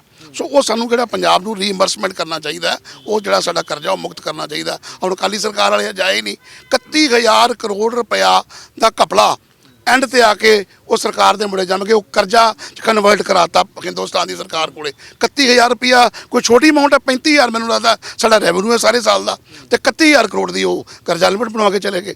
ਉਹ ਜਿਨ੍ਹਾਂ ਨੇ ਕੁਝ ਕੀਤਾ ਉਹ ਆਏ ਹੀ ਨਹੀਂ ਇੱਥੇ। ਸਵਾਲ ਤਾਂ ਉਹਨਾਂ ਦੇ ਬਣਦੇ ਸੀਗੇ। ਅਸੀਂ ਤਾਂ ਜਿਹੜਾ ਕੁਝ ਆ ਮਿਲਿਆ ਸੀ ਨਾ, ਉਹਨੂੰ ਮਾੜਾ ਮੋਟਾ ਜਿੰਨਾ ਕੁ 5 ਸਾਲ 'ਚ 4.5 ਸਾਲ 'ਚ ਹੋ ਸਕਦਾ ਸੀ, ਉਹਦੀ ਕੋਸ਼ਿਸ਼ ਕੀਤੀ ਉਹਨੂੰ ਕਰਨ ਦੀ। ਜੋ ਤੁਹਾਨੂੰ ਕੋਈ ਬਹੁਤ ਵੱਡੀ ਘਾਟ ਪੈ ਜੇ ਤੇ ਉਸ ਤੋਂ ਬਾਅਦ ਉਹਦਾ ਹੱਲ ਤਾਂ ਫਿਰ ਹੌਲੀ ਹੌਲੀ ਹੋਣਾ ਨਾ। ਠੀਕ ਹੈ ਜੀ। ਚੇਅਰਮੈਨ ਸਾਹਿਬ ਕਹਿੰਦੇ 50 ਸਾਲਾਂ ਦਾ ਹਿਸਾਬ ਲੈ ਲਓ ਸਾਡੇ ਤੋਂ, ਪਿਛਲੀ ਗੱਲ ਨਾ ਕਰੋ। ਦੇਖੋ, ਜਦੋਂ ਦੀ ਅਸੀਂ ਸੁਰਤ ਸੰਭਾਲੀ ਹੈ, 92 ਤੋਂ ਲੈ ਕੇ ਮੈਂ 2022 ਤੱਕ ਗੱਲ ਕਰਦਾ, 30 ਸਾਲ ਦੀ ਇੱਕ ਪੀੜ੍ਹੀ ਹੁੰਦੀ ਹੈ, ਇੱਕ ਜਨਰੇਸ਼ਨ ਹੁੰਦੀ ਹੈ। 30 ਸਾਲਾਂ ਦੇ ਵਿੱਚ ਵੇਖ ਲਓ, 15 ਸਾਲ ਕਾਂਗਰਸ ਦੇ ਤੇ 15 ਸਾਲ ਅਕਾਲੀ ਦਲ ਦੇ। ਇਹ ਐਵੇਂ ਜ਼ਿੰਮੇਵਾਰੀਆਂ ਤੋਂ ਭੱਜਣ ਵਾਲੀ ਗੱਲ ਹੈ। ਦੂਸਰੀ ਗੱਲ, ਜਿਹੜੀ 2,82,000 ਦੀ ਗੱਲ ਹੋ ਰਹੀ ਹੈ ਕਰਜ਼ੇ ਦੀ, ਮੈਂ ਲੇਟੈਸਟ ਤੁਹਾਨੂੰ ਇਨਫੋਰਮੇਸ਼ਨ ਦੇ ਦਿਆਂ। 2,82,000 ਜਿਹੜਾ ਹੈਗਾ ਉਹ ਫਾਰਮਲ ਕਰਜ਼ਾ ਹੈਗਾ, ਜਿਹੜਾ ਤਕਰੀਬਨ 1 ਲੱਖ ਕਰੋੜ, ਜੇ ਤੁਹਾਨੂੰ ਸ਼ਾਇਦ ਪਤਾ ਹੋਵੇ ਜਾਂ ਮੈਂ ਦੱਸ ਦੇਵਾਂ ਕਿ 1 ਲੱਖ ਕਰੋੜ ਲੇਟੈਸਟ ਜਿਹੜਾ ਸਰਕਾਰੀ ਜਿਹੜੀਆਂ ਹੈਗੀਆਂ ਬਿਲਡਿੰਗਾਂ ਗਹਿਣੇ ਰੱਖ ਕੇ ਹੁਣ ਲਿਆ ਗਿਆ, 1 ਲੱਖ ਕਰੋੜ ਦੇ ਕਰੀਬ ਇਹਨਾਂ ਸਮੇਂ ਦੇ ਦਰਮਿਆਨ। ਸੋ ਇਸ ਕਰਕੇ ਜਿਹੜਾ ਹੈਗਾ, ਮੇਰੀ ਗੱਲ ਸੁਣੋ ਵੀ, ਆਪਾਂ ਕਹਿੰਦੇ ਤਰੱਕੀ, ਕੋਈ ਮਤਲਬ ਕਿ ਜੇ ਪਿੰਡ ਦੇ ਵਿੱਚ ਮੈਂ ਸਮਝਦਾ ਆਪਦੀ ਜ਼ਮੀਨ ਵੇਚ ਕੇ ਕੋਈ ਚਬਾਰਾ ਪਾ ਲੇ ਨਾ, ਕਿਸਾਨ ਵੀਰ ਵੀ ਖੜੇ ਸਾਰੇ ਆਪਾਂ ਪਿੰਡਾਂ ਨੂੰ ਬਿਲੋਂਗ ਕਰਦੇ ਹਾਂ, ਕੋਈ ਚਬਾਰਾ ਪਾ ਲੇ ਤੇ ਫੋਰਚੂਨਰ ਲੈ ਆਵੇ, ਉਹ ਤਰੱਕੀ ਨਹੀਂ ਹੁੰਦੀ। ਸੋ ਇਸ ਕਰਕੇ ਕਿ ਜਿਹੜੀ ਇਹ ਸਰਕਾਰ ਹੈਗੀ ਹੈ, ਇੱਕ ਗਮਰਾਹ ਕਰਨ ਦੇ ਲਈ ਬਈ ਇੱਧਰੋਂ ਕਰਜ਼ਾ ਲੈ ਲਿਆ, ਲੋਕਾਂ ਨੂੰ ਆਹ ਦੇਤਾ ਉਹ ਦੇਤਾ। ਜਿੱਥੋਂ ਤੱਕ ਇਹ ਗੱਲ ਕਰਦੇ ਆ ਮੁਫਤ ਦੀ, ਦੇਖੋ ਜਿਹੜੀ ਚੀਜ਼ ਮੁਫਤ ਪਬਲਿਕ ਨੂੰ ਦੇਣੀ ਹੈ, ਮੇਰੇ ਤੋਂ ਪਹਿਲਾਂ ਇਹਨਾਂ ਨੇ ਗੱਲ ਕੀਤੀ ਵੀ ਟੈਕਸਾਂ ਨਾਲ ਅਸੀਂ ਖਜ਼ਾਨਾ ਭਰਦੇ ਹਾਂ। ਜਦੋਂ ਸਾਡੀ ਵਾਰੀ ਆਉਂਦੀ ਉਦੋਂ ਮੁਫਤ ਦੇ ਸਵਾਲ ਖੜੇ ਹੋ ਜਾਂਦੇ ਆ। ਮੇਰੀ ਗੱਲ ਸੁਣੋ, ਅਸੀਂ ਮੋਗੇ ਤੋਂ ਇੱਕ ਐਮਐਲਏ ਚੁਣਿਆ, ਉਸ ਐਮਐਲਏ ਨੂੰ ਚੰਡੀਗੜ੍ਹ ਦੇ ਵਿੱਚ ਰਿਹਾਇਸ਼ ਮੁਫਤ, ਉਸ ਚੰਡੀਗੜ੍ਹ ਦੇ ਵਿੱਚ ਰਿਹਾਇਸ਼ ਦੇ ਵਿੱਚ ਬਿਜਲੀ ਮੁਫਤ, ਉਹਨੂੰ ਸਾਰੇ ਪਰਿਵਾਰ ਨੂੰ ਇਲਾਜ ਮੁਫਤ। ਅਸੀਂ ਇੱਥੋਂ ਇੱਕ ਐਮਪੀ ਚੁਣਦੇ ਆ, ਦਿੱਲੀ ਦੇ ਵਿੱਚ ਉਹਨੂੰ ਰਿਹਾਇਸ਼ ਮੁਫਤ ਮਿਲਦੀ ਹੈ, ਦਿੱਲੀ ਦੇ ਵਿੱਚ ਉਹਨੂੰ ਬਿਜਲੀ ਮੁਫਤ ਮਿਲਦੀ ਹੈ, ਸਾਰੇ ਪਰਿਵਾਰ ਨੂੰ ਉਹਦੇ ਨੂੰ ਇਲਾਜ ਮੁਫਤ ਮਿਲਦਾ। ਚੁਣਿਆ ਵਾ ਸਾਡਾ ਬੰਦਾ, ਸਾਡੇ ਪੈਸੇ ਤੇ ਲੀਡਰ ਐਸ਼ ਕਰ ਲੈਣ ਤੇ ਸਾਡੇ ਪੈਸੇ ਤੇ ਲੀਡਰ ਐਸ਼ ਕਰ ਲੈਣ, ਅਸੀਂ ਭੁੱਖੇ ਮਰੀਏ। ਪਰ ਇਹ ਬਿਲਕੁਲ ਨਹੀਂ ਹੋਊਗਾ। ਹੁਣ ਲੋਕਾਂ ਦੇ ਪੈਸੇ ਤੇ ਲੋਕ ਐਸ਼ ਕਰਨਗੇ, ਅਸੀਂ ਆਪਦੀ ਪਾਰਟੀ ਦੇ ਵਿੱਚ ਲਿਆ ਕੇ ਦੇਵਾਂਗੇ। ਲੋਕਾਂ ਦਾ ਪੈਸਾ ਲੋਕਾਂ ਲਈ ਅਸੀਂ ਵਰਤ ਕੇ ਵਿਖਾਵਾਂਗੇ। ਜਦੋਂ ਕੋਈ ਬਜਟ ਬਣਦਾ ਉਹ ਪਰ ਵਿਅਕਤੀ ਦੇ ਹਿਸਾਬ ਨਾਲ ਬਣਦਾ। ਪੰਜਾਬ ਦਾ ਜਿਹੜਾ ਬਜਟ ਬਣਦਾ 55,000 ਪਰ ਵਿਅਕਤੀ ਦੇ ਹਿਸਾਬ ਨਾਲ ਬਣਦਾ। ਤੇ ਪੰਜਾਬ ਦੇ ਵਿੱਚ ਸਹੂਲਤ ਕੀ ਮਿਲ ਰਹੀ ਹੈ ਜੀ? ਕਿਸੇ ਨੂੰ ਕੁਝ ਨਹੀਂ ਮਿਲ ਰਿਹਾ। ਹਸਪਤਾਲ ਬੇਸ਼ੁਮਾਰ ਮਹਿੰਗੇ ਆ, ਸਕੂਲ ਬੇਸ਼ੁਮਾਰ ਮਹਿੰਗੇ ਆ, ਬਿਜਲੀ ਬੇਸ਼ੁਮਾਰ ਮਹਿੰਗੀ ਆ। ਤੇ ਪਰ ਦਿੱਲੀ ਦਾ ਬਜਟ 30,000 ਰੁਪਈਆ ਪਰ ਵਿਅਕਤੀ ਦੇ ਹਿਸਾਬ ਨਾਲ ਬਣ ਰਿਹਾ। ਇਹ ਤਿੰਨੇ ਚੀਜ਼ਾਂ ਉੱਥੇ ਮੁਫਤ ਦਿੱਤੀਆਂ ਜਾ ਰਹੀਆਂ ਔਰ ਤੁਹਾਨੂੰ ਅਸੀਂ ਦੱਸਦੇ ਹਾਂ ਸਾਡੇ ਕੋਲੇ ਪ੍ਰੋਗਰਾਮ ਹੈ ਮੁਫਤ ਦੇਣੀ ਕਿਵੇਂ ਹੈ। ਅੱਜ ਬਿਜਲੀ ਦੀ ਜਿਹੜੀ ਗੱਲ ਕਰਦੇ ਆ ਤੁਸੀਂ, ਵੀ ਸਾਡੇ ਤੇ ਸਵਾਲ ਖੜੇ ਕੀਤੇ ਗਏ ਵੀ ਤੁਸੀਂ ਬਿਜਲੀ ਮੁਫਤ ਕਿਵੇਂ ਦੇਵੋਗੇ। ਪੰਜਾਬ ਦੇ ਵਿੱਚ ਜਿਹੜੀ ਡਿਮਾਂਡ ਹੈਗੀ ਬਿਜਲੀ ਦੀ 26-27% ਤੋਂ ਲੈ ਕੇ 34% ਤੱਕ ਜਾਂਦੀ ਹੈ। ਜਿਹੜੀ ਗਰਮੀਆਂ ਦੇ ਵਿੱਚ ਹੈਗੀ ਹੈ ਉਹ 34% ਤੱਕ ਜਾਂਦੀ ਹੈ ਔਰ ਸਰਦੀਆਂ ਦੇ ਵਿੱਚ ਉਹ 26-27% ਤੇ ਰਹਿ ਜਾਂਦੀ ਹੈ। ਤੇ ਬਿਜਲੀ ਦੇ ਵਿੱਚ ਜਿਹੜੀ ਲੀਕੇਜ ਔਰ ਟਰਾਂਸਮਿਸ਼ਨ ਲਾਸਸ ਨੇ ਉਹ ਤਕਰੀਬਨ 35% ਨੇ। ਜਿਹੜੇ ਅਫਸਰ ਤੇ ਲੀਡਰ ਚੋਰੀ ਕਰਾਉਂਦੇ ਆ ਉਹਨਾਂ ਦੀ ਚੋਰੀ ਫੜ ਕੇ ਬਿਜਲੀ ਮੁਫਤ ਦੇਵਾਂਗੇ। ਔਰ ਦੂਸਰੀ ਗੱਲ ਮੈਂ ਵਾਪਸ ਆਉਣਾ ਤੁਹਾਡੇ ਕੋਲ, ਇਹਨਾਂ ਗੱਲਾਂ ਤੇ ਦੁਬਾਰਾ ਆਪਾਂ ਤੁਹਾਡੇ ਤੋਂ ਜਵਾਬ ਲਵਾਂਗੇ। ਤੁਸੀਂ ਪਹਿਲਾਂ ਤਾਂ ਮੈਨੂੰ ਇਹ ਦੱਸੋ ਕਿ ਐਜ਼ ਆ ਕਿਸਾਨ ਗੱਲ ਕਰੋਗੇ ਜਾਂ ਫਿਰ ਇੱਕ ਸਿਆਸੀ ਪਾਰਟੀ ਗੱਲ ਕਰੋਗੇ? ਐਜ ਕਿਸਾਨ ਹੀ ਕਰੂੰਗੇ। ਕਿਸਾਨ ਹੀ ਕਰੋਗੇ। ਚਲੋ, ਆਪੋ ਆਪਣੇ ਦਾਅਵੇ ਪੇਸ਼ ਕਰ ਰਹੇ ਆ। ਆਮ ਆਦਮੀ ਪਾਰਟੀ ਵੀ ਕਹਿ ਰਹੀ ਆ, ਕਿਉਂਕਿ ਪਹਿਲਾਂ ਕਿਸਾਨਾਂ ਨੇ ਹਰ ਇੱਕ ਨੂੰ ਸਵਾਲ ਕੀਤੇ, ਉਹਦੇ ਚਾਹੇ ਆਮ ਆਦਮੀ ਪਾਰਟੀ ਸੀ, ਭਾਜਪਾ ਨੂੰ ਤਾਂ ਹੁੰਦੇ ਹੀ ਸੀ, ਕਾਂਗਰਸ ਨੂੰ ਬਹੁਤ ਸਾਰੇ ਸਵਾਲ ਹੋਏ। ਉਹ ਕਹਿੰਦੇ ਜੀ ਅਸੀਂ ਸਭ ਕੁਝ ਦੇ ਸਕਦੇ ਹਾਂ, ਸਾਨੂੰ ਪਤਾ ਹੈ ਕਿ ਰਸਤਾ ਕੀ ਆ। ਕਾਂਗਰਸ ਕਹਿ ਰਹੀ ਹੈ ਕਿ ਅਸੀਂ ਦੇ ਰਹੇ ਹਾਂ। ਹੁਣ ਤੁਸੀਂ ਦੱਸੋ ਵੀ ਪੰਜਾਬ ਦੇ ਵਿੱਚ ਕਿਹੜੇ ਸਵਾਲ ਬਚਦੇ ਨੇ? ਉਹ ਕਹਿੰਦੇ ਅਸੀਂ ਸਾਰੇ ਸਵਾਲਾਂ ਦੇ ਹੱਲ ਕੱਢ ਦਿਆਂਗੇ। ਕੀ ਹੁਣ ਵੀ ਸਵਾਲ ਬਚਦੇ ਨੇ ਫਿਰ ਉਹਨਾਂ ਵਾਸਤੇ? ਪਹਿਲਾਂ ਤਾਂ ਮੇਰੇ ਵੱਲੋਂ ਤੁਹਾਡੀ ਟੀਮ ਦਾ ਔਰ ਜਿੰਨੇ ਸਾਰੇ ਸਰੋਤੇ ਸੁਣਦੇ, ਵਾਹਿਗੁਰੂ ਜੀ ਕਾ ਖਾਲਸਾ ਵਾਹਿਗੁਰੂ ਜੀ ਕੀ ਫਤਿਹ। ਮੈਂ ਸਾਰਿਆਂ ਨੂੰ ਇੱਕ ਥੋੜੀ ਜਾਣਕਾਰੀ ਦੇ ਦਿਆਂ ਕਿ ਜਦੋਂ ਸਾਰਾ ਪੰਜਾਬ ਹੀ ਅਸੀਂ ਕਵਾਂਗੇ, ਜਦੋਂ ਕਿਸਾਨ ਅੰਦੋਲਨ ਬਣ ਗਿਆ ਉਹ ਜਨ ਅੰਦੋਲਨ ਬਣ ਗਿਆ ਸੀ। ਤੇ ਜਦੋਂ ਅਸੀਂ ਦਿੱਲੀ ਦੇ ਬਾਰਡਰਾਂ ਨੂੰ ਗਏ ਸੀ, ਸਾਨੂੰ ਪਾਣੀ ਦੀਆਂ ਵਿਛਾੜਾਂ ਤੇ ਜਿਹੜਾ ਕੁਝ ਸਾਨੂੰ ਮਿਲਿਆ ਸਾਰਿਆਂ ਨੇ ਦੇਖਿਆ। ਪਰ ਜਿਹੜੇ ਅਸੀਂ ਜਿੱਤ ਕੇ ਆਏ ਆ ਤੇ ਸਾਨੂੰ ਫੁੱਲਾਂ ਦੇ ਵੀ ਉੱਥੇ ਵਰਖਾ ਹੋਈ ਹੈ। ਉਹਦੇ ਵਾਸਤੇ ਹੁਣ ਸਾਡਾ ਇਹ ਫਰਜ਼ ਬਣ ਗਿਆ ਵੀ ਜੇ ਅਸੀਂ ਉਹ ਲੜਾਈ ਜਿੱਤ ਕੇ ਆਏ ਆ ਤੇ ਜੇ ਆਉਂਦਿਆਂ ਨੂੰ ਇੱਥੇ ਸਿਆਸੀ ਧਿਰਾਂ ਦਾ ਕਸਮਾਨ ਪਿਆ ਜਾਂ ਅਸੀਂ ਇਹਨੂੰ ਕਹਿੰਦੇ ਵੀ ਕਚਰਾ ਹੋਇਆ ਪਿਆ, ਤੇ ਸਾਨੂੰ ਲੋਕਾਂ ਨੇ ਆਖਿਆ ਵੀ ਹੁਣ ਇਹਦੇ ਵੰਨੀ ਵੀ ਤੁਹਾਡਾ ਧਿਆਨ ਦਿਵਾਉਣਾ ਪਊਗਾ। ਬੇਸ਼ੱਕ ਪ੍ਰੈਸ਼ਰ ਗਰੁੱਪ 'ਚ ਆਈਏ, ਬੇਸ਼ੱਕ ਵਿੱਚ ਵੜ ਕੇ ਸਾਫ਼ ਕਰੀਏ, ਇਹਨੂੰ ਸਾਫ਼ ਕਰਨ ਦਾ ਅਸੀਂ ਤਹੀਆ ਕਰ ਲਿਆ। ਜਿੱਥੋਂ ਤੱਕ ਇਦੋਂ ਪਹਿਲਾਂ ਮੈਂ ਸਰਕਾਰ ਦੀ ਗੱਲ ਕਰਨਾ, ਹੁਣ ਇਹ ਗੱਲ ਨਹੀਂ ਕਹਿਣੀ ਚਾਹੀਦੀ ਕਿ ਕੈਪਟਨ ਨੇ ਵਾਅਦੇ ਕੀਤੇ ਸੀ ਕਾਂਗਰਸ ਸਰਕਾਰ ਨੇ। ਉਹਦੇ ਚੋਣ ਮੈਨੀਫੈਸਟੋ ਦੇ ਵਿੱਚ ਬੇਅਦਬੀਆਂ ਤੋਂ ਲੈ ਕੇ ਔਰ ਖਾਸ ਕਰਕੇ ਜਿਹੜੇ ਕਿਸਾਨੀ ਕਰਜ਼ੇ ਵਾਸਤੇ ਆ ਲਿਮਟਾਂ ਔਰ ਜਿਹੜੀਆਂ ਕੋਆਪਰੇਟਿਵ ਅਦਾਰਿਆਂ, ਈਵਨ ਜਿਹੜੇ ਆੜ੍ਹਤੀਆਂ ਤੱਕ ਦਾ ਕਰਜ਼ਾ ਮਾਫ ਕਰਨ ਦੀ ਗੱਲ ਕੀਤੀ ਗਈ ਸੀ, ਉਹ ਗੱਲ ਕਿੱਥੇ ਗਈ ਹੈ? ਅੱਜ ਜਿਹੜੇ ਨਵੇਂ ਵਾਅਦੇ ਕਰਦੇ ਆ, ਪਹਿਲਾਂ ਪੂਰੇ ਵਾਅਦੇ ਵੇਖੋ, ਜਿਹੜੀ ਕੋਈ ਪਰੇ 'ਚ ਗੱਲ ਕੀਤੀ ਜਾਂਦੀ ਨਾ ਉਹ ਪੂਰੀ ਕੀਤੀ ਜਾਂਦੀ ਹੈ। ਮਾਲਵੇ ਦੀ ਰਵਾਇਤ ਹੈ ਵੀ ਜੇ ਕੋਈ ਪਰੇ ਦੇ ਵਿੱਚ ਗੱਲ ਪੂਰੀ ਕਰਕੇ ਬੰਦਾ ਨਾ ਆਵੇ ਤਾਂ ਉਹਦਾ ਹੁੱਕਾ ਪਾਣੀ ਛੇਕਿਆ ਜਾਂਦਾ ਔਰ ਉਹਨੂੰ ਲੋਕਾਂ ਦੀ ਮਾਰ ਪੈਂਦੀ ਹੈ। ਇਹ ਮਾਰ ਇਸ ਮੈਂ ਤੁਹਾਨੂੰ ਇਹ ਦੱਸ ਦਿੰਦਾ ਵੀ ਇਹਨਾਂ ਨੂੰ ਅਵੱਸ਼ ਪਊਗੀ। ਜਿਹੜੇ ਸਾਡੇ ਨਾਲ ਆਮ ਲੋਕਾਂ ਨਾਲ ਭੋਲਿਆਂ ਭਾਲਿਆਂ ਨਾਲ ਵਾਅਦਾ ਕਰਕੇ ਵੋਟਾਂ ਸਾਥੋਂ ਲੈ ਲਈਆਂ ਔਰ ਸਾਡੇ ਜਿਹੜੇ ਕਰਜ਼ੇ ਆ, ਅੱਜ ਹਰੇਕ ਦੂਜੇ ਤੀਜੇ ਦਿਨ ਕਿਸਾਨ ਆਤਮ ਹੱਤਿਆ ਕਰ ਰਿਹਾ। ਸਾਡੀ ਅੱਜ ਸਥਿਤੀ ਕੀ ਹੈ? ਅਸੀਂ ਉੱਥੇ ਜਿਹੜੇ ਉੱਥੋਂ ਆਏ ਆ, ਜਿਹੜੇ ਸਾਡੀ ਇੱਥੋਂ ਦੀ ਖਾਸ ਕਰਕੇ ਸਿੱਖਿਆ ਪ੍ਰਣਾਲੀ ਹੈ, ਸਭ ਤੋਂ ਬੁਰਾ ਹਾਲ ਹੈ। ਸਭ ਤੋਂ ਮੁੱਢਲਾ ਕੰਮ ਇੱਥੇ ਆ, ਉਹਨੂੰ ਸੂਝ ਆਊਗੀ, ਉਹਨੂੰ ਗਾਂ ਫਿਰ ਉਹਦੇ ਕੰਮ ਦਾ ਮਿਲੂਗਾ। ਆ ਹੁਣ ਜਿਹੜੇ ਪਿਛਲੇ ਇਸੇ ਸਰਕਾਰ 'ਚ ਉਹ ਨੌਜਵਾਨਾਂ ਤੇ ਜਿਹੜੇ ਨੌਕਰੀ ਮੰਗਦੇ ਆ ਤੇ ਕੀ ਕਟਾਪਾ ਹੋਇਆ। ਉਹ ਇੱਕ ਜਿਹੜਾ ਇਹਨਾਂ ਦਾ ਡਿਪਟੀ ਹੈ, ਇਸ ਤਰ੍ਹਾਂ ਅਸੀਂ ਪਸ਼ੂ ਦੇ ਹੁਲ ਮਾਰਦੇ, ਜੇ ਸੀਰੀ ਨੂੰ ਮਾਰਦੇ ਇਹਨਾਂ ਨੂੰ ਖਬਰਦਾਰ ਤੂੰ ਹੁਲ ਮਾਰਦਾ, ਉਸ ਨੌਜਵਾਨਾਂ ਨੂੰ ਗੱਡੀ 'ਚ ਬੈਠੇ ਨੂੰ ਹੁਲਾ ਮਾਰਦਾ ਸੀ। ਬੜੇ ਅਫਸੋਸ ਦੀ ਗੱਲ ਹੈ। ਉਹਦੇ ਵਾਸਤੇ ਹਲੇ ਕੋਈ ਉਹਦਾ ਕਮਿਸ਼ਨ ਪੈਂਦਾ, ਉਹਨੂੰ ਸਸਪੈਂਡ ਕਰਦੇ ਆ। ਉਹਨੂੰ ਜਦੇ ਹੀ ਉੱਥੇ ਖੜਾ ਕਰਕੇ ਲੋਕਾਂ ਦੇ ਵਿੱਚ ਇੱਕ ਜੇ ਤਸਵੀਰ ਪੇਸ਼ ਕਰਦੇ ਨਾ ਵੀ ਇਹਨੂੰ ਸਜ਼ਾ ਦਿੱਤੀ ਜਾ ਰਹੀ ਆ। ਅੱਗੇ ਤਾਂ ਕੋਈ ਮੁਲਾਜ਼ਮ ਇਹੋ ਜਿਹੀ ਗਲਤੀ ਨਹੀਂ ਸੀ ਕਰਦਾ। ਬਹੁਤ ਘੋਰ ਅਨਿਆਂ ਹੋ ਰਿਹਾ। ਜਿਹੜੇ ਰਾਜਨੀਤਿਕ ਲੋਕਾਂ ਦੇ ਜਿਹੜੇ ਬੰਦੇ ਛੱਡੇ ਆ, ਇੱਕ ਮਾਫੀਆ ਦੀ ਗਰੋਹ ਦੇ ਵਿੱਚ ਫਿਰਦੇ ਆ ਔਰ ਲੋਕਾਂ ਨਾਲ ਇਸ ਤਰ੍ਹਾਂ ਦਾ ਵਰਤਾਅ ਕਰ ਰਹੇ ਆ। ਅਸੀਂ ਕਿਸਾਨ ਜਥੇਬੰਦੀਆਂ ਵੱਲੋਂ ਅਸੀਂ ਇੱਕ ਤਹੀਆ ਕੀਤਾ। ਹਲੇ ਸਾਡੀਆਂ ਮੀਟਿੰਗਾਂ ਚੱਲ ਰਹੀਆਂ। ਆਉਣ ਵਾਲੇ ਸਮੇਂ ਦੇ ਵਿੱਚ ਅਸੀਂ ਕੀ ਫੈਸਲਾ ਲੈਂਦੇ ਆ ਉਹ ਛੇਤੀ ਤਸਵੀਰ ਤੁਹਾਡੇ ਸਾਹਮਣੇ ਆ ਜਾਊਗੀ। ਪਰ ਮੈਂ ਇੱਕ ਗੱਲ ਜ਼ਰੂਰ ਕਹਿਣਾ ਬਈ ਮੁਫਤ ਜਿਹੜੀ ਚੀਜ਼ਾਂ ਦੇਣ ਦੇ ਵਾਅਦੇ ਜਾਂ ਹੋਰ ਹੈ, ਉਸ ਦੇ ਨਾਲੋਂ ਸਾਨੂੰ ਸਭ ਤੋਂ ਜ਼ਰੂਰੀ ਆ ਪਹਿਲਾਂ ਸਿੱਖਿਆ, ਫਿਰ ਸਾਡੀ ਸਿਹਤ ਸਹੂਲਤ। ਹੁਣ ਇੱਥੋਂ ਦੇ ਜਿਹੜੇ ਮੈਨੂੰ ਪਤਾ ਲੱਗਾ ਮੋਗੇ ਦਾ ਜਿਹੜਾ ਹਸਪਤਾਲ ਆ ਉਹਦਾ ਗੇਟ ਗੂਟ ਬਣ ਗਿਆ, ਰੰਗ ਰੋਗਨ ਹੋ ਗਿਆ, ਉਹਦੇ ਵਿਚਲੀ ਹਾਲਤ ਵੀ ਵੇਖ ਲਓ। ਪਿਛਲੇ ਦਿਨੀ ਇੱਕ ਪੋਸਟਮਾਰਟਮ ਹੋਣਾ ਸੀ, ਉਹਨੂੰ ਬਾਲਟੀਆਂ ਬਾਹਰੋਂ ਪਾਣੀ ਲਿਆ ਕੇ ਤੇ ਉਹਦੀ ਪਾਣੀ ਦੀ ਵਰਤੋਂ ਪੂਰੀ ਕਰ ਰਹੇ ਸੀ। ਬੜੇ ਅਫਸੋਸ ਦੀ ਗੱਲ ਹੈ, ਜਾਂ ਕੋਈ ਸਮਾਜ ਸੇਵੀ ਕਰ ਰਿਹਾ, ਜਿਹੜੀਆਂ ਸਰਕਾਰੀ ਚੀਜ਼ਾਂ ਬਣੀਆਂ ਜਾਂ ਉਹ ਪੂਰਾ ਕੰਮ ਨਹੀਂ ਕਰਦੀਆਂ, ਜਾਂ ਧਿਆਨ ਨਹੀਂ ਦਿੰਦੇ, ਜਾਂ ਫੰਡ ਨਹੀਂ ਆਉਂਦਾ। ਕੀ ਹੈ ਲੋਕਾਂ ਦਾ ਗੁਨਾਹ ਕੀ ਜੋ ਅਸੀਂ ਟੈਕਸ ਦਿੰਨੇ ਆ? ਸਾਡਾ ਹੱਕ ਹੈ ਇਹਨਾਂ ਨੂੰ ਪੁੱਛਣਾ। ਇਹਨਾਂ ਦਾ ਹੁਣ ਅੱਜ ਫਰਜ਼ ਹੈ ਜਵਾਬ ਦੇਣ ਜਾਂ ਉਹਨੂੰ ਪੂਰਾ ਕਰਨ, ਜਾਂ ਜਿਹੜੇ ਬੰਦੇ ਉੱਥੇ ਕਤਾਹੀ ਕਰਦੇ ਆ ਉਹਨਾਂ ਨੂੰ ਟੰਗਣ। ਬਾਅਦ ਦੇ ਵਿੱਚ ਉਹ ਨੌਕਰੀ 'ਚ ਨਹੀਂ ਬੰਦਾ ਆਉਣਾ ਚਾਹੀਦਾ, ਜ਼ਿੰਮੇਵਾਰੀ ਉੱਠਣੀ ਪਊ। ਅੱਜ ਦਾ ਜਿਹੜਾ ਸਭ ਤੋਂ ਵੱਡਾ ਵਿਸ਼ਾ ਹੈ ਖਾਸ ਕਰਕੇ ਪੰਜਾਬ ਦੇ ਵਿੱਚ ਇਹਨਾਂ ਦੇ ਰਾਜਨੀਤਿਕ ਲੋਕਾਂ ਦੀ ਸ਼ਹਿ ਤੇ ਭ੍ਰਿਸ਼ਟਾਚਾਰ ਹੈ। ਹਰੇਕ ਗੱਲ ਜਿਹੜੀ ਉੱਥੋਂ ਤੁਰਦੀ ਉੱਥੇ ਹੀ ਰੁਕ ਜਾਂਦੀ ਹੈ। ਇਹ ਜਿੰਨਾ ਚਿਰ ਇਹਨੂੰ ਨੱਥ ਨਹੀਂ ਪਾਈ ਜਾਂਦੀ, ਮੈਂ ਸਮਝਦਾ ਸਿਆਸੀ ਪਾਰਟੀਆਂ ਜਿੰਨੀਆਂ ਸੱਤਾ ਚਾਹੁੰਦੀਆਂ, ਜਿੰਨਾ ਚਿਰ ਇਹ ਵੱਡੇ ਫੈਸਲੇ ਪਾਰਨ ਨਹੀਂ ਕਰਦੀਆਂ, ਔਰ ਮੈਂ ਕੋਈ ਵੀ ਅਸੀਂ ਇਹ ਨਹੀਂ ਕਿ ਅਸੀਂ ਆਉਣਾ, ਕੋਈ ਧਿਰ ਆਉਂਦੀ ਹੈ ਅਸੀਂ ਉਹਦੇ ਨਾਲ ਮੋਢਾ ਢਾ ਕੇ ਖੜਾਂਗੇ। ਪਰੰਤੂ ਇਹ ਸਾਰੀਆਂ ਗੱਲਾਂ ਜਿਹੜੀਆਂ ਵਾਅਦੇ ਸਾਡੇ ਨਾਲ ਕੀਤੇ ਆ, ਇਹਨੂੰ ਚੋਣ ਮੈਨੀਫੈਸਟੋ ਨੂੰ ਆਪਦੇ ਐਫੀਡੇਵਿਟ ਦੇਣ ਵੀ ਜੇ ਸਾਡਾ ਚੋਣ ਮੈਨੀਫੈਸਟੋ ਮੁਤਾਬਕ ਅਸੀਂ ਵਾਅਦੇ ਪੂਰੇ ਨਾ ਕੀਤੇ ਅਸੀਂ ਅਸਤੀਫਾ ਦੇ ਦਿਆਂਗੇ, ਅਸੀਂ ਵਾਪਸ ਜਾਵੜਾਂਗੇ, ਅਸੀਂ ਦੁਬਾਰਾ ਚੋਣ ਕਰ ਲਾਂਗੇ। ਤੁਸੀਂ ਆਪਣਾ ਸੰਯੁਕਤ ਸਮਾਜ ਮੋਰਚਾ ਬਣਾ ਲਿਆ, ਸੰਯੁਕਤ ਸਮਾਜ ਮੋਰਚਾ ਧਿਰ ਬਣ ਕੇ ਖੜਾ ਹੋਊਗਾ ਸਾਰਿਆਂ ਦੇ ਸਾਹਮਣੇ? ਬਿਲਕੁਲ, ਆਉਣ ਵਾਲੇ ਸਮੇਂ ਦੇ ਵਿੱਚ ਜਲਦੀ ਸਾਰੀਆਂ ਸਿਆਸੀ ਪਾਰਟੀਆਂ ਦੇ ਸਾਹਮਣੇ, ਸਾਰਿਆਂ ਦੇ ਸਾਹਮਣੇ ਅਸੀਂ ਇੱਕ ਧਿਰ ਬਣ ਕੇ ਖੜਾਂਗੇ, ਔਰ ਜਿਹੜਾ ਵਾਅਦਾ ਕੀਤਾ ਉਹ ਪੂਰਾ ਕਰਾਂਗੇ। ਧੇਲੇ ਦਾ ਕੋਈ ਬੰਦਾ ਰਵਾਦਾਰ ਨਹੀਂ ਹੋਊਗਾ। ਅਸੀਂ ਸਾਰੇ ਸਮਾਜ ਚੋਂ ਲਵਾਂਗੇ, ਇਹ ਨਹੀਂ ਕਿ ਅਸੀਂ ਕਿਸਾਨ ਹੀ ਇਕੱਲੇ ਉਹ 'ਚ ਹੋਣਗੇ, ਪਰ ਆਉਣ ਵਾਲੇ ਸਮੇਂ 'ਚ ਛੇਤੀ ਫੈਸਲਾ ਹਲੇ, ਕਿਉਂਕਿ ਇਹਦੀਆਂ ਸੰਭਾਵਨਾਵਾਂ ਹਲੇ ਉਹ ਹਲੇ ਲਿਖਿਆ ਜਾ ਰਿਹਾ। ਇਹ ਕੁਝ ਪੱਤੇ ਮਤਲਬ ਰੱਖੇ ਹੁੰਦੇ ਆ, ਉਹ ਬਾਅਦ 'ਚ ਦੱਸੇ ਜਾਣਗੇ। ਠੀਕ ਹੈ ਜੀ, ਕਹਿੰਦੇ ਪੱਤੇ ਰੱਖੇ ਹੋਏ ਆ, ਧਿਰ ਬਣ ਕੇ ਖੜ ਗਏ। ਕਾਂਗਰਸ ਪਾਰਟੀ ਕਹਿੰਦੀ ਸੀ, ਕੈਪਟਨ ਅਮਰਿੰਦਰ ਸਿੰਘ ਕਹਿੰਦੇ ਸੀ ਬਹੁਤ ਸਾਥ ਦਿੱਤਾ ਸੀ ਅਸੀਂ, ਜੇ ਪੰਜਾਬ ਦੇ ਵਿੱਚ ਰੇਲਾਂ ਰੋਕੀਆਂ ਗਈਆਂ, ਸੜਕਾਂ ਰੋਕੀਆਂ ਗਈਆਂ, ਜੋ ਕੁਝ ਵੀ ਹੋਇਆ, ਇੱਕ ਵੀ ਪਰਚਾ ਦਰਜ ਨਹੀਂ ਕੀਤਾ, ਕਹਿੰਦੇ ਅਸੀਂ ਸਾਥ ਦਿੱਤਾ ਸੀ, ਪਰ ਤੁਹਾਡੇ ਵਿਰੋਧੀ ਬਣ ਕੇ ਖੜੇ ਹੋ ਗਏ। ਨਹੀਂ, ਇਹ ਕੋਈ ਗੱਲ ਨਹੀਂ। ਇਹ ਲੜਾਈ ਜਿਹੜੀ ਪੰਜਾਬ ਦੀ ਸੀ, ਜਿਹੜੀ ਕਿਸਾਨਾਂ ਦੀ ਲੜਾਈ ਹੈ, ਮੈਂ ਜਿੰਨੇ ਵਾਰ ਵੀ ਕਿਤੇ ਬੋਲਿਆ ਉਦੋਂ ਉਸ ਤਰ੍ਹਾਂ ਉਹਦੇ ਦਰਮਿਆਨ ਮੈਂ ਹਮੇਸ਼ਾ ਕਿਹਾ ਸੀ ਇਹ ਕਿਸਾਨ ਦੀ ਲੜਾਈ ਨਹੀਂ, ਕਿਉਂਕਿ ਜਿਹੜਾ ਸਾਡਾ ਪੰਜਾਬ ਹੈ, ਸਾਡਾ ਖੇਤੀ ਪ੍ਰਧਾਨ ਸੂਬਾ ਹੈ। ਬੇਸ਼ੱਕ ਦੁਕਾਨਦਾਰ ਹੈ, ਬੇਸ਼ੱਕ ਮਜ਼ਦੂਰ ਹੈ, ਬੇਸ਼ੱਕ ਇੰਡਸਟਰੀਲਿਸਟ ਹੈ, ਅਗਰ ਸਾਡੀ ਖੇਤੀ ਤਕੜੀ ਹੋਊ ਤੇ ਪੰਜਾਬ ਦੇ ਲੋਕ ਬਚਣਗੇ। ਠੀਕ ਹੈ, ਇਹ ਕਿਸਾਨ ਵਧਾਈ ਦੇ ਪਾਤਰ ਨੇ ਕਿ ਲੜਾਈ ਇਹਨਾਂ ਨੇ ਲੜੀ, ਪਰ ਲੜਾਈ ਪੰਜਾਬ ਦੀ ਖਾਤਰ ਐਂਡ ਸਾਰੇ ਪੰਜਾਬੀਆਂ ਨੇ ਵੀ ਪੰਜਾਬ ਦੀ ਖਾਤਰ, ਉਹ ਕਹਿੰਦੇ ਹੁਣ ਵੀ ਪੰਜਾਬ ਦੀ ਖਾਤਰ ਹੀ ਲੜਾਂਗੇ, ਪੰਜਾਬ ਵਾਸਤੇ ਨਹੀਂ ਬਚਿਆ ਕੁਝ। ਇਸ ਤਰ੍ਹਾਂ ਹੈ, ਬਤੌਰ ਅੰਦੋਲਨ ਕਰਨਾ ਖੇਤੀਬਾੜੀ ਦੇ ਮਾਮਲੇ 'ਚ ਹੋਰ ਵਿਸ਼ਾ ਹੈ। ਬਤੌਰ ਇਹ ਸਿਆਸੀ ਪਾਰਟੀ ਆਉਂਦੇ ਨੇ, ਹਰ ਬੰਦੇ ਕੋਲ ਅਧਿਕਾਰ ਹੈ ਵੋਟ ਮੰਗਣ ਦਾ, ਹਰ ਬੰਦੇ ਕੋਲ ਅਧਿਕਾਰ ਹੈ ਇਲੈਕਸ਼ਨ ਲੜਨ ਦਾ। ਉਹ ਜਦੋਂ ਇੱਕ ਏਜੰਡਾ ਪੇਸ਼ ਕਰਨਗੇ, ਜਦੋਂ ਕੋਈ ਰਿਜ਼ਲਟ ਦੇਣਗੇ, ਲੋਕ ਇਹਨਾਂ ਦੇ ਨਾਲ ਹੋ ਜਾਣਗੇ। ਤਾਂ ਜੋ ਤੁਸੀਂ ਰਿਜ਼ਲਟ ਦਿਓਗੇ ਉਹਦੇ ਮੁਤਾਬਕ ਗੱਲ ਚੱਲਣੀ ਹੈ। ਪਾਰਟੀ ਬਣਾਉਣ ਨਾਲ ਜਾਂ ਗੱਲ ਕਰਨਾ, ਆਮ ਆਦਮੀ ਪਾਰਟੀ ਵਾਲੇ ਬੜਾ ਚੇਂਜ ਕਰਨ ਆਏ ਸੀ ਰਾਜਨੀਤੀ ਦੇ ਮਾਹੌਲ ਨੂੰ।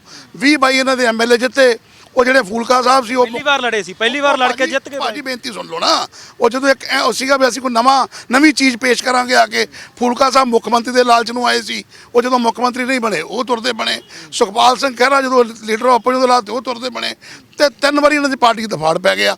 ਸੋ ਇਸ ਕਰਕੇ ਇਹ ਜਿਹੜੀ ਬਦਲਣੀ ਚਾਹੁੰਦੇ ਨਾ ਵੀ ਅਸੀਂ ਫਿਜ਼ਾ ਬਦਲਣਾ ਹੈ ਰਾਜਨੀਤੀ ਦੀ, ਕੋਈ ਫਿਜ਼ਾ ਨਹੀਂ। ਜਿਹੜੀ ਇਹ ਮੁੱਦੇ ਉਠਾ ਕੇ ਆਏ ਸੀ ਦਿੱਲੀ ਦੇ ਵਿੱਚ ਕਿ ਅਸੀਂ ਆਮ ਆਦਮੀ ਪਾਰਟੀ ਵਾਲੀ ਰਾਜਨੀਤੀ ਕਰਾਂਗੇ, ਕੋਈ ਫੈਸਿਲਿਟੀ ਲਵਾਂਗੇ, ਸਾਰਾ ਕੁਝ ਕਰ ਰਹੇ ਨੇ। ਦਿਓ ਜਵਾਬ। ਨਾਲ ਖੜੇ ਕਹਿ ਰਿਹਾ ਕਿ ਲਾਲਚ ਸੀਗਾ ਬਹੁਤੇ ਬੰਦਿਆਂ ਨੂੰ ਕਿ ਸਾਨੂੰ ਕੋਈ ਚੰਗੀ ਕੁਰਸੀ ਮਿਲੂਗੀ, ਜੇ ਨਹੀਂ ਮਿਲੀ ਤਾਂ ਉਹ ਚੱਲਦੇ ਬਣੇ। ਕੋਈ ਆਮ ਆਦਮੀ ਪਾਰਟੀ ਜੋ ਕਹਿ ਕੇ ਆਈ ਸੀ ਉਹ ਕਰ ਨਹੀਂ ਸਕੀ। ਦੇਖੋ, ਇੱਕ ਇਹ ਤਾਂ ਹੈਗਾ ਪੋਲੀਟੀਕਲ ਇਸ਼ੂ। ਦੂਜੀ ਮੈਂ ਗੱਲ ਦੱਸ ਦਿਆਂ, ਜਿਹੜੀ ਇਹ ਗੱਲ ਕਰਦੇ ਆ ਐਗਰੀਕਲਚਰ ਦੀ, 2019 ਦਾ ਮੈਨੀਫੈਸਟੋ ਕੱਢੋ, ਫਾਰਮਰਸ ਐਂਡ ਲੇਬਰ ਐਕਟ ਜਿਹੜਾ ਇਹਨਾਂ ਨੇ ਮੈਨੀਫੈਸਟੋ ਬਣਾਇਆ ਸੀ, ਉਹਦਾ ਪੁਆਇੰਟ ਨੰਬਰ 11, ਜਿਹਦੇ 'ਚ ਕਾਂਗਰਸ ਨੇ ਕਿਹਾ ਸੀ ਵੀ ਅਸੀਂ APMC ਖਤਮ ਕਰਾਂਗੇ, ਮੰਡੀਕਰਨ ਬੋਰਡ ਅਸੀਂ ਖਤਮ ਕਰਾਂਗੇ, ਜਿਹੜਾ ਅੱਜ ਇਹ ਕਹਿ ਰਹੇ ਆ, ਜਿਹਦੇ ਪਿੱਛੇ ਕਿਸਾਨ ਲੜ ਕੇ ਆਏ ਆ। ਜੇ ਕਾਂਗਰਸ ਸਰਕਾਰ ਸੱਤਾ 'ਚ ਆਉਂਦੀ 2019 'ਚ ਖਤਮ ਇਹਨਾਂ ਨੇ ਵੀ ਕਰਨਾ ਸੀ, ਇਹੀ ਲਾ ਲਾਗੂ ਹੋਣੇ ਸੀ। ਦੂਜੀ ਸਭ ਤੋਂ ਵੱਡੀ ਗੱਲ, ਅੱਜ ਦੇਖੋ ਜੀ, ਪੰਜਾਬ ਹੈਗਾ ਪ੍ਰੋ ਐਗਰੇਨੀਅਨ ਸਟੇਟ, ਐਗਰੀਕਲਚਰ ਮੁੱਖ ਕਿੱਤਾ ਇੱਥੇ। ਜੇ ਇਹਨਾਂ ਦੀਆਂ ਨੀਤਾਂ ਚੰਗੀਆਂ ਹੁੰਦੀਆਂ, ਮੈਂ ਪਹਿਲਾਂ ਗੱਲ ਕਰਕੇ ਹਟਿਆ, ਤੁਹਾਡੇ 70-72 ਸਾਲ ਹੋ ਗਏ, ਮੋਰ ਦੈਨ 50 ਈਅਰ ਕਾਂਗਰਸ ਨੇ ਰਾਜ ਕੀਤਾ। ਜੇ ਇਹਨਾਂ ਦੀਆਂ ਨੀਤਾਂ ਚੰਗੀਆਂ ਹੁੰਦੀਆਂ ਤਾਂ ਕਿਉਂ ਪੰਜਾਬ ਦੇ ਨਾਲ ਖੇਤੀਬਾੜੀ ਦੇ ਨਾਲ ਉਦਯੋਗ ਕਿਉਂ ਨਹੀਂ ਸਥਾਪਿਤ ਕੀਤੇ? ਅਸੀਂ ਛੋਟੇ ਹੁੰਦੇ ਵੇਖਦੇ ਸੀ, ਅਬੋਰ ਨੂੰ ਕੈਲੀਫੋਰਨੀਆ ਕਿਹਾ ਜਾਂਦਾ ਸੀ। ਨਰਮਾ ਕਪਾਹ ਦੀ ਫਸਲ ਉੱਥੇ ਪੈਦਾ ਹੁੰਦੀ ਹੈ, ਨਰਮਾ ਕਪਾਹ ਇੱਥੋਂ ਜਾਂਦਾ, ਕੱਪੜਾ ਬਣਦਾ ਗੁਜਰਾਤ 'ਚ ਜਾ ਕੇ। ਕਿਉਂ ਗੁਜਰਾਤ ਵਾਲੀ ਫੈਕਟਰੀ ਜੇ ਇਹਨਾਂ ਦੀ ਨੀਅਤ ਹੁੰਦੀ ਅਬੋਰ 'ਚ ਨਹੀਂ ਲੱਗੀ, ਸਾਡੇ ਨੌਜਵਾਨਾਂ ਨੂੰ ਰੁਜ਼ਗਾਰ ਮਿਲ ਸਕਦਾ ਸੀ। ਅੱਜ ਚੁਕੰਦਰ ਗਾਜਰ ਦੀ ਖੇਤੀ ਸਾਰੀ ਜਿਹੜੀ ਹੁੰਦੀ ਹੈ ਹੁਸ਼ਿਆਰਪੁਰ ਦੁਆਬੇ 'ਚ ਹੁੰਦੀ ਹੈ, ਆਲੂਆਂ ਦੀ ਖੇਤੀ ਉੱਥੇ ਹੁੰਦੀ ਹੈ। ਜਿਹੜੇ ਪੈਪਸੀਕੋ ਵਾਲੇ ਬਣਾਉਂਦੇ ਹੈਗੇ ਲੇਜ਼, ਸਾਨੂੰ 20 ਰੁਪਏ ਦਾ ਲਿਫਾਫੇ ਦੇ ਵਿੱਚ ਹਵਾ ਭਰ ਕੇ ਦਿੰਦੀ, ਉਹ ਆਉਂਦਾ ਵੈਸਟ ਬੰਗਾਲ ਤੋਂ। ਜਿਹੜਾ ਕਿਸਾਨ ਦਾ ਜੈਮ ਬਣਦਾ, ਮੁਰੱਬਾ ਬਣਦਾ, ਉਹ ਸਾਨੂੰ ਗੁੜਗਾਉਂ ਤੋਂ ਲੈਣਾ ਪੈਂਦਾ। ਕਿਉਂ ਨਹੀਂ ਜੀ ਉਹ ਫੈਕਟਰੀਆਂ ਇੱਥੇ ਲਾਈਆਂ ਜੇ ਇਹਨਾਂ ਦੀ ਨੀਅਤ ਚੰਗੀ ਹੁੰਦੀ?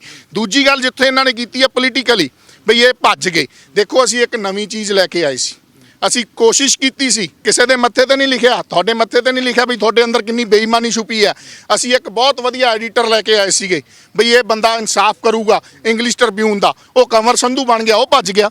ਅਸੀਂ ਸੋਚਿਆ ਸੀ ਇੱਕ ਬੜਾ ਬੰਦਾ ਪੋਲੀਟੀਕਲ ਬੰਦਾ ਵਧੀਆ ਹੈਗਾ, ਉਹ ਸੁਖਪਾਲ ਖਹਿਰਾ ਨਿਕਲ ਗਿਆ। ਅਸੀਂ ਇੱਕ ਯੂਨੀਅਨ ਦਾ ਬੰਦਾ ਲੈ ਕੇ ਆਏ ਸੀਗੇ ਜਿਹੜਾ ਯੂਨੀਅਨ ਨੂੰ ਲੀਡ ਕਰ ਰਿਹਾ ਸੀ, ਗਰੀਬਾਂ ਦੇ ਹੱਕਾਂ ਲਈ ਲੜ ਰਿਹਾ ਸੀ, ਉਹ ਪਰਮਲ ਸਿੰਘ ਧਨੌਲਾ ਨਿਕਲ ਗਿਆ। ਸੋ ਕਿਸੇ ਦੇ ਮੱਥੇ ਤੇ ਨਹੀਂ ਇਹ ਲਿਖਿਆ, ਪਰ ਅਸੀਂ ਰਾਜਨੀਤੀ ਬਦਲਣ ਆਏ ਹਾਂ। ਕਹਿੰਦੇ ਅਸੀਂ ਤੁਹਾਡੀਆਂ ਨੀਤੀਆਂ ਤੋਂ ਉਹ ਕਹਿੰਦੇ ਅਸੀਂ ਤੁਹਾਡੀਆਂ ਨੀਤੀਆਂ ਤੋਂ ਤੰਗ ਹੋ ਕੇ ਗਏ ਆ, ਤੁਸੀਂ ਕਹਿ ਰਹੇ ਹੋ ਕਿ ਉਹ ਲਾਲਚੀ ਸੀ ਤਾਂ ਨਿਕਲ ਗਏ। ਦੇਖੋ ਹਰੇਕ ਬੰਦਾ ਜਿਹੜਾ ਪੋਲੀਟੀਕਲੀ ਆਇਆ ਸੀਗਾ, ਹਰੇਕ ਬੰਦੇ ਦਾ ਕੋਈ ਨਾ ਕੋਈ ਚਾਰਮ ਸੀਗਾ ਜਿਹੜੀ ਇਹਨਾਂ ਨੇ ਗੱਲ ਕੀਤੀ, ਪਰ ਕਿਸੇ ਦੇ ਮੱਥੇ ਤੇ ਨਹੀਂ ਲਿਖਿਆ। ਅੱਜ ਤੁਹਾਡੇ ਮਨ 'ਚ ਕੀ ਚੱਲ ਰਿਹਾ, ਮੇਰੇ 'ਚ ਕੀ ਚੱਲ ਰਿਹਾ, ਕਿਤੇ ਨਹੀਂ, ਇਹਦਾ ਕੋਈ ਪੈਰਾਮੀਟਰ ਨਹੀਂ ਹੈਗਾ।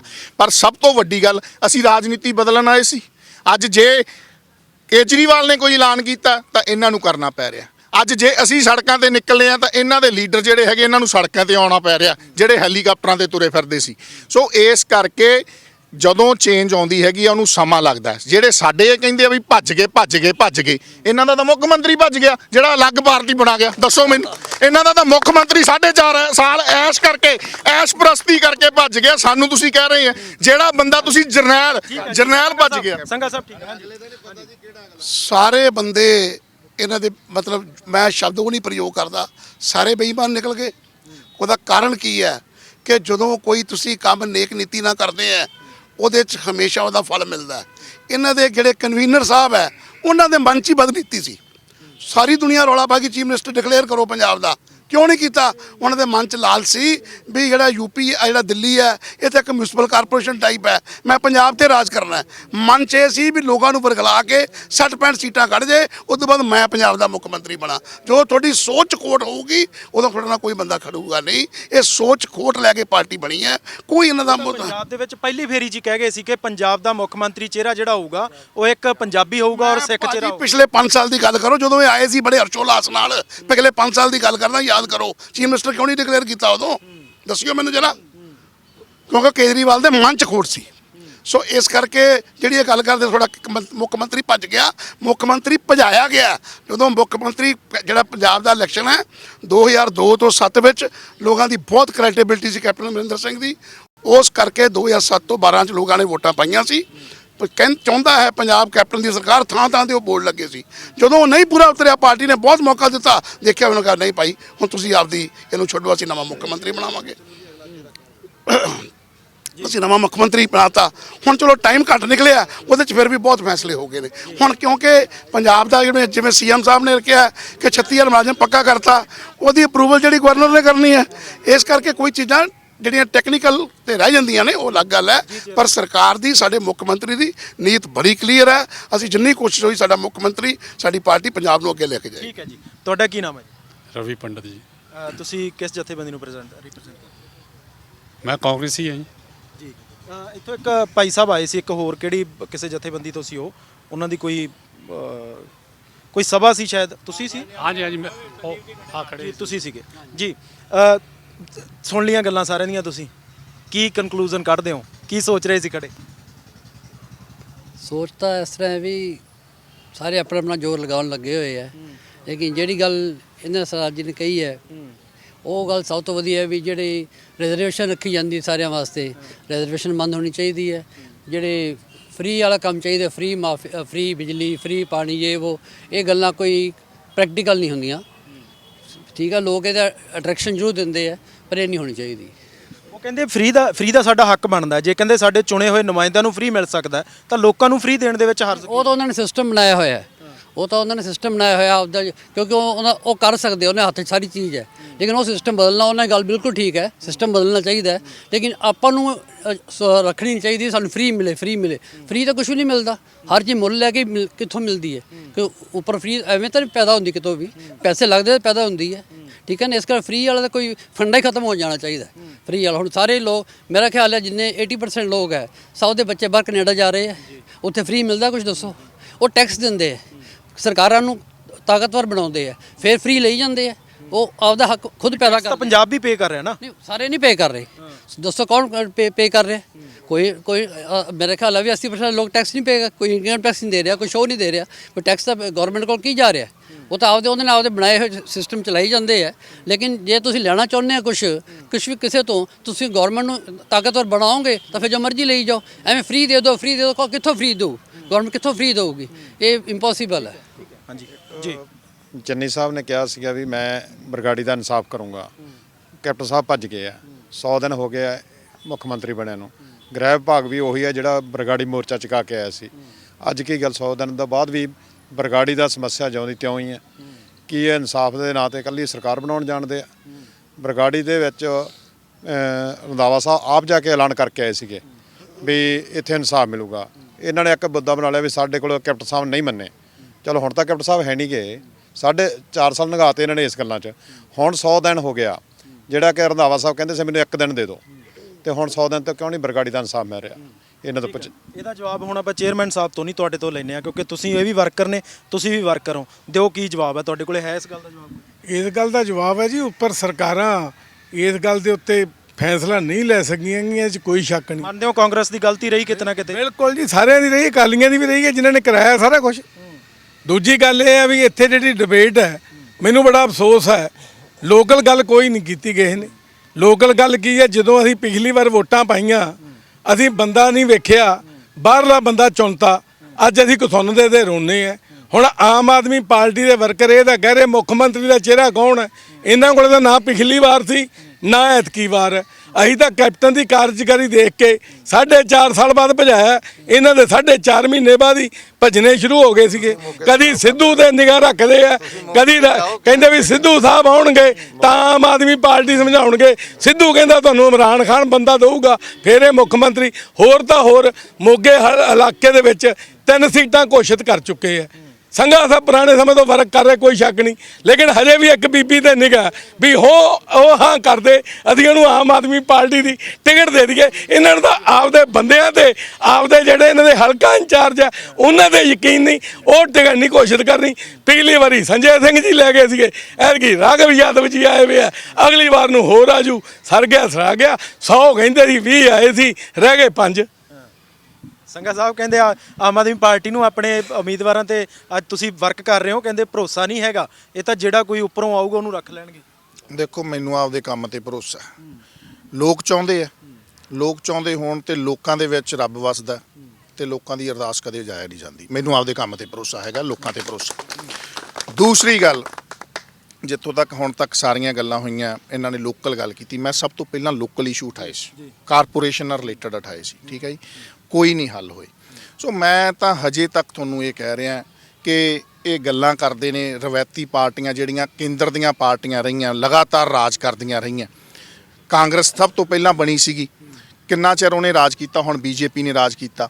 ਅਸੀਂ ਛੋਟੇ ਹੁੰਦੇ ਸੁਣਦੇ ਹੁੰਦੇ ਸੀ ਜਦੋਂ ਕਾਂਗਰਸ ਹੁੰਦੀ ਸੀ, ਜੇ ਕੋਈ ਵੱਡੀ ਗੱਲ ਕਰਨੀ ਤਾਂ ਬਜ਼ੁਰਗਾਂ ਨੇ ਕਹਿਣਾ ਤੂੰ ਬਹੁਤ ਟਾਟਾ ਬਿਰਲਾ। ਪਹਿਲਾਂ ਟਾਟੇ ਬਿਰਲੇ ਸੀ, ਹੁਣ ਅੰਬਾਨੀ ਅਦਾਨੀ ਆ ਗਏ। ਉਹੀ ਸਿਸਟਮ ਚੱਲ ਰਿਹਾ ਹੈਗਾ, ਸਿਰਫ ਫੇਸਸ ਚੇਂਜ ਹੋਏ ਆ, ਟਰਾਂਸਫਰਮੇਸ਼ਨ ਆਫ ਪਾਵਰ ਹੋਈ ਹੈ। ਪਰ ਤੁਸੀਂ ਦੇਖੋ ਅੱਜ ਕੰਧਾਂ ਭਰਤੀਆਂ ਇਹਨਾਂ ਨੇ, ਕਾਲੀਆਂ ਨੇ ਵੀ ਤੇ ਕਾਂਗਰਸੀਆਂ ਨੇ ਵੀ, ਬਈ ਆਉਣ ਵਾਲੇ ਸਮੇਂ 'ਚ ਨਵਾਂ ਪੰਜਾਬ ਵਸਾਰਾਂਗੇ। ਦੇਖੋ ਜੀ ਅਸੀਂ ਕੀ ਲੈਣਾ? ਇੱਕ ਤਾਂ ਇਹਨਾਂ ਨੇ ਜਦੋਂ ਵੰਡ ਹੋਈ ਸੀ ਪਹਿਲਾਂ ਸਾਰਿਆਂ ਨੂੰ ਪਹਿਲਾਂ ਕਾਂਗਰਸ ਹੋਣ ਦਾ ਚਾਹੀ ਹੈ, 1947 'ਚ ਇੱਕ ਪੰਜਾਬ ਸਾਰ ਕੇ ਦੇਤਾ, ਵੱਢ ਟੁੱਕ ਸਾਡੇ ਪੱਲੇ ਪੈ ਗਈ। ਤੇ ਦੂਜਾ ਅਕਾਲੀ ਦਲ ਨੇ 1966 'ਚ ਸਾਰ ਕੇ ਦੇਤਾ, ਸਾਡੇ ਪੱਲੇ ਕੀ ਪਿਆ? ਜਿਹੜਾ ਉਦਯੋਗ ਸੀ ਹਰਿਆਣਾ ਲੈ ਗਿਆ, ਸੈਰ ਸਪਾਟਾ ਹਿਮਾਚਲ ਰਹਿ ਗਿਆ। ਪਰ ਤੁਹਾਡੇ ਨਾਲ ਵਾਅਦਾ ਕਰਦੇ ਆ, ਅਸੀਂ ਕਹਿੰਦੇ ਆ ਸਾਡੀ ਸਰਕਾਰ ਆ ਗਈ, ਅਸੀਂ ਇਸੇ ਪੰਜਾਬ ਨੂੰ ਦੁਬਾਰਾ ਸਵਾਰਾਂਗੇ, ਇਸੇ ਪੰਜਾਬ ਨੂੰ ਦੁਬਾਰਾ ਸਵਾਰਾਂਗੇ, ਦੁਬਾਰਾ ਉਸਾਰਾਂਗੇ ਨਹੀਂ। ਉਸਾਰਨਾ ਤਾਂ ਇਹ ਹੁੰਦਾ ਵੀ ਪੁਰਾਣਾ ਖਤਮ, ਨਵਾਂ ਹੋਰ ਵੰਡ ਕੇ ਕਰ ਦਿਓ। ਸੋ ਇਸ ਕਰਕੇ ਹਜੇ ਤੱਕ ਇਹਨਾਂ ਨੇ ਜਿਹੜਾ ਹੈਗਾ ਡਿਵਾਈਡ ਐਂਡ ਰੂਲ, ਚਾਹੇ ਕਾਸਟਿਜ਼ਮ ਤੇ ਹੋ ਜੇ, ਹਰੇਕ ਥਾਂ ਤੇ ਇਹਨਾਂ ਨੇ ਪਾੜ ਕੇ ਜਿਹੜਾ ਹੈਗਾ ਪੋਲਰਾਈਜੇਸ਼ਨ ਕਰਕੇ ਜਿਹੜਾ ਹੈਗਾ ਵੋਟਾਂ ਲੈ ਕੇ ਸੱਤਾ ਦੀ ਰਾਜਨੀਤੀ ਕੀਤੀ ਆ। ਓਵਰਆਲ ਜਿਹੜੀ ਹੈਗੀ ਹੈ ਸਾਰਿਆਂ ਦੇ ਲਈ ਲੋਕਤੰਤਰ ਦੇ ਵਿੱਚ ਲੋਕ ਵੱਡੇ ਆ, ਲੀਡਰ ਨਹੀਂ ਵੱਡੇ। ਪਰ ਅਫਸੋਸ ਇਹ ਆ ਵੀ ਮਗਰਲੇ ਸਮੇਂ ਤੋਂ ਲੀਡਰ ਜਿਹੜੇ ਹੈਗੇ ਆ ਉਹ ਵੱਡੇ ਹੋ ਗਏ ਸੀ, ਪਰ ਹੁਣ ਲੀਡਰ ਜਿਹੜੇ ਹੈਗੇ ਆ ਥੱਲੇ ਜ਼ਮੀਨ ਤੇ ਆਉਣਗੇ ਔਰ ਲੋਕ ਸਵਾਲ ਕਰਨ ਲੱਗ ਗਏ ਉਹਨਾਂ ਨੂੰ। ਅੱਗੇ ਕੋਈ ਸਰਪੰਚ ਖੜ ਜਾਂਦਾ ਸੀ, ਮੈਂਬਰ, ਉਹਦੀ ਵਜ੍ਹਾ ਆਮ ਆਦਮੀ ਪਾਰਟੀ ਬਣੀ ਕਿ ਅੰਦੋਲਨ ਬਣਿਆ? ਨਾ ਉਹਦੀ ਵਜ੍ਹਾ ਦੋਨੇ ਚੀਜ਼ਾਂ ਨੇ। ਆਮ ਆਦਮੀ ਪਾਰਟੀ ਪਹਿਲਾਂ ਫੋਨ ਚਾਈ। ਆਮ ਆਦਮੀ ਪਾਰਟੀ ਜਿਹੜੀ ਹੈਗੀ ਆ ਇਹ ਤਾਂ ਹੁਣ ਇੱਕ ਪੋਲੀਟੀਕਲ ਪਲੇਟਫਾਰਮ ਤੇ ਆ। ਆਮ ਆਦਮੀ ਪਾਰਟੀ ਇੱਕ ਪੋਲੀਟੀਕਲ ਰੈਵੋਲੂਸ਼ਨ ਹੈ, ਰਾਜਨੀਤਿਕ ਕ੍ਰਾਂਤੀ ਹੈ, ਤੇ ਜਿਹੜਾ ਅੰਦੋਲਨ ਸੀਗਾ ਉਹ ਇੱਕ ਸਿਵਲ ਕ੍ਰਾਂਤੀ ਹੈ। ਮੈਂ ਸਮਝਦਾ ਹਰੇਕ ਬੰਦਾ ਜਿਹੜਾ ਹੈਗਾ ਜਾਗਿਆ। ਅੱਜ ਦੇਖੋ ਸਾਡੇ ਕਿਸਾਨ ਵੀਰ ਖੜੇ ਨੇ। ਮੈਂ ਪਹਿਲਾਂ ਗੱਲ ਕੀਤੀ ਵੀ ਕੇਂਦਰ ਹਮੇਸ਼ਾ ਪੰਜਾਬ ਨੂੰ ਚੂਹੇ ਦੀ ਤਰ੍ਹਾਂ ਵਰਤਦਾ ਰਿਹਾ, ਟੈਸਟ ਪੈਨ, ਚਾਹੇ ਕਾਂਗਰਸ ਰਹੀ ਚਾਹੇ ਬੀਜੇਪੀ ਰਹੀ। ਅੱਜ ਤੁਸੀਂ ਦੇਖੋ 6000 ਕਰੋੜ ਦਾ ਤਕਰੀਬਨ ਪੰਜਾਬ ਦੇ ਲੋਕ ਜਿਹੜੇ ਹੈਗੇ ਪੈਸਟੀਸਾਈਡ ਖਰੀਦਦੇ ਆ ਹਰ ਸਾਲ ਜਦੋਂ ਦੀ ਹਰੀ ਕ੍ਰਾਂਤੀ ਆਈ ਹੈ। ਔਰ ਪੰਜਾਬ ਦੇ ਵਿੱਚ ਜਿੰਨੀਆਂ ਵੀ ਹੈਗੀਆਂ ਸਾਰੀਆਂ ਫੈਕਟਰੀਆਂ ਬਾਹਰ ਹੈ। ਅਸੀਂ ਆਪਦੇ ਹੱਥੀਂ ਜ਼ਹਿਰ ਖਰੀਦਦੇ ਰਹੇ, ਭੋਲੇ ਬੰਦੇ ਸੀ ਅਸੀਂ, ਸਾਰੇ ਵੀਰ ਖੜੇ ਸਾਡੇ, ਅਸੀਂ ਆਪਦੇ ਹੱਥੀਂ ਜ਼ਹਿਰ ਖਰੀਦਦੇ ਰਹੇ, ਸਾਡੀਆਂ ਜ਼ਮੀਨਾਂ ਖਰਾਬ ਹੋ ਗਈਆਂ, ਪਾਣੀ ਜ਼ਹਿਰੀਲੇ ਹੋ ਗਏ, ਤੇ ਸਾਡੇ ਹਿੱਸੇ ਕੀ ਆਇਆ? ਸਾਰਾ ਝੋਨਾ ਹਿੰਦੁਸਤਾਨ ਖਾ ਗਿਆ, ਸਾਡੇ ਹਿੱਸੇ ਕਾਲਾ ਪੀਲੀਆ ਤੇ ਕੈਂਸਰ ਆ ਗਿਆ। ਅੱਜ ਇਹ ਸਾਰੀਆਂ ਇਹਨਾਂ ਦੀਆਂ ਬਦਨੀਤੀਆਂ ਸੀ ਜਿਹੜੀਆਂ ਪੁਰਾਣੀਆਂ ਸਰਕਾਰਾਂ ਲੰਘੀਆਂ। ਚਾਹੇ ਇਹਨਾਂ ਨੇ ਪੰਜਾਬ ਦੇ ਕਿਸਾਨੀ ਨੂੰ ਮਾਰਿਆ, ਅੱਜ ਪੰਜਾਬ ਦੀ ਜਵਾਨੀ ਨੂੰ ਮਾਰ ਰਹੇ ਆ। ਨੈਚੁਰਲ ਰਿਸੋਰਸਸ ਹੁੰਦੇ ਆ ਉਹ ਖਤਮ ਕਰਤੇ, ਅੱਜ ਹਿਊਮਨ ਰਿਸੋਰਸ ਖਤਮ ਕੀਤਾ ਜਾ ਰਿਹਾ। ਹਿਊਮਨ ਰਿਸੋਰਸ ਕੀ ਹੁੰਦਾ? ਉਹ ਸੂਬੇ ਦੀ ਜਵਾਨੀ। ਤੇ ਜਿੱਥੋਂ ਤੱਕ ਇਹਨਾਂ ਨੇ ਗੱਲ ਕੀਤੀ ਸੀ ਟੈਕਸਾਂ ਦੀ, ਕੋਈ ਬੰਦਾ ਟੈਕਸ ਨਹੀਂ ਭਰਦਾ, ਹਰੇਕ ਬੰਦਾ ਪੈਸਿਵ ਟੈਕਸ ਭਰ ਰਿਹਾ ਸਵੇਰ ਤੋਂ ਲੈ ਕੇ ਸ਼ਾਮ ਤੱਕ। ਜਿਹੜੀ ਵੀ ਚੀਜ਼ ਤੁਸੀਂ ਲੈਂਦੇ ਆ ਉਹਦੇ ਤੇ ਲਿਖਿਆ ਹੁੰਦਾ ਇਨਕਲੂਸਿਵ ਆਫ ਆਲ ਟੈਕਸਸ। ਅੱਜ 100 ਦਾ ਤੇਲ ਮੋਟਰਸਾਈਕਲ 'ਚ ਪਾਈਦਾ 46 ਰੁਪਏ ਸਰਕਾਰ ਦੇ ਬੋਝ 'ਚ ਜਾਵੜਦੇ ਆ, ਜੇਬ 'ਚ ਜਾਵੜਦੇ ਆ, ਤੇ ਸਾਨੂੰ ਕਹਿੰਦੇ ਟੈਕਸ ਨਹੀਂ ਭਰਦੇ। ਸਵੇਰ ਤੋਂ ਲੈ ਕੇ ਸ਼ਾਮ ਤੱਕ, ਜੰਮਣ ਤੋਂ ਲੈ ਕੇ ਮਰਨ ਤੱਕ ਟੈਕਸ ਭਰਦੇ ਬੰਦੇ ਕੁੱਬੇ ਹੋ ਜਾਂਦੇ ਆ, ਤੇ ਆਪਾਂ ਕਹਿੰਦੇ ਸਾਡੇ ਵੇਰੀ ਖਜ਼ਾਨਾ ਖਾਲੀ ਹੈ। ਕੋਈ ਖਜ਼ਾਨਾ ਖਾਲੀ ਨਹੀਂ। ਖਜ਼ਾਨਾ ਖਾਲੀ ਕੀਤਾ ਜਿਹੜੇ ਨੀਤੀ ਘਾੜੇ ਅਸੀਂ ਉੱਥੇ ਚੁਣ ਕੇ ਭੇਜਦੇ ਹਾਂ। ਮੈਂ ਸਿਰਫ ਇੱਕ ਗੱਲ ਕਰਨੀ ਹੈ ਕਿ ਪਾਰਟੀ ਕੋਈ ਵੀ ਹੈ, ਸਾਡੀ ਪ੍ਰਾਇਰਟੀ ਸਭ ਤੋਂ ਪਹਿਲਾਂ ਸਾਡਾ ਸੂਬਾ ਹੋਣਾ ਚਾਹੀਦਾ। ਸਾਡੇ ਸੂਬੇ ਨੇ ਬਹੁਤ ਮਾਰਾਂ ਚੱਲੀਆਂ, ਅਸੀਂ ਰਲ ਮਿਲ ਕੇ ਇੱਕ ਸੂਬੇ ਦੀ ਪ੍ਰੋਗਰੈਸ ਦੀ ਗੱਲ ਕਰੀਏ। ਜਦ ਤੱਕ ਕ੍ਰਾਂਤੀ ਦੀ ਹੈ, ਇਹ ਭਲਾ ਕਿਸ ਤਰ੍ਹਾਂ ਦੀ ਕ੍ਰਾਂਤੀ ਚਾਹੁੰਦੇ ਆ? ਇਹ ਕਹਿੰਦੇ ਵੀ ਸਾਲ ਖਲਾਈਏ, ਲੋਕਾਂ ਨੂੰ ਭਰਮਾਈਏ, ਐਮਐਲਏ ਬਣੀਏ ਤੇ ਪਾਵਰ ਇੰਜੋਏ ਕਰੀਏ। ਜਿਹੜੀ ਕ੍ਰਾਂਤੀ ਤੇ ਬਦਲ ਲਿਆਉਣਾ ਨਾ, ਉਹ ਬੜੇ ਲੰਬੇ ਸਮਾਂ ਲੱਗ ਜਾਂਦਾ। ਇੱਥੇ ਸਾਡਾ ਇੱਕ ਪਿਛਲੇ ਸਾਲ ਮਿਸਟਰ ਗਰੋਵਰ ਸੀ ਆਮ ਆਦਮੀ ਪਾਰਟੀ ਕਿਤੋਂ ਹੁੰਦਾ ਹੀ ਹੈ ਨਾ ਚੇਅਰਮੈਨ ਸਾਹਿਬ, ਸ਼ੁਰੂ ਕਰਕੇ ਉਹਨੂੰ ਲੰਬਾ ਕਈ ਵਾਰੀ ਟਾਈਮ ਲੱਗਦਾ ਨਾ। ਇਹਨਾਂ ਨੇ ਲੜਾਈ ਲੜੀ, ਉਹ ਕਹਿੰਦੇ ਵੀ 2 ਦਿਨ ਵਾਸਤੇ ਬੰਦ ਕਰਦਾ, ਕਹਿੰਦੇ 6 ਮਹੀਨੇ, ਸਾਲ, 2 ਸਾਲ, ਜਦ ਤੱਕ ਬਿੱਲ ਨਹੀਂ ਵਾਪਸ ਹੁੰਦੇ ਅਸੀਂ ਨਹੀਂ ਆਉਂਦੇ ਮੁੜ ਕੇ। ਇਹ ਕ੍ਰਾਂਤੀ, ਇਹ ਸੀ ਇੱਕ ਤਹਈਆ, ਇਹ ਅੰਦੋਲਨ ਸੀ ਇੱਕ ਵਾਕਿਆ ਹੀ। ਇਹ ਲੋਕ ਜਿਹੜਾ ਅੰਦੋਲਨ ਲੜਨਾ ਚਾਹੁੰਦੇ ਆ ਵੀ ਅਸੀਂ 4 ਮਹੀਨੇ ਗੱਲਾਂ ਕਰੀਏ, ਉਸ ਤੋਂ ਬਾਅਦ ਪਾਵਰ ਇੰਜੋਏ ਕਰੀਏ ਤੇ ਐਮਐਲਏ ਬਣੀਏ।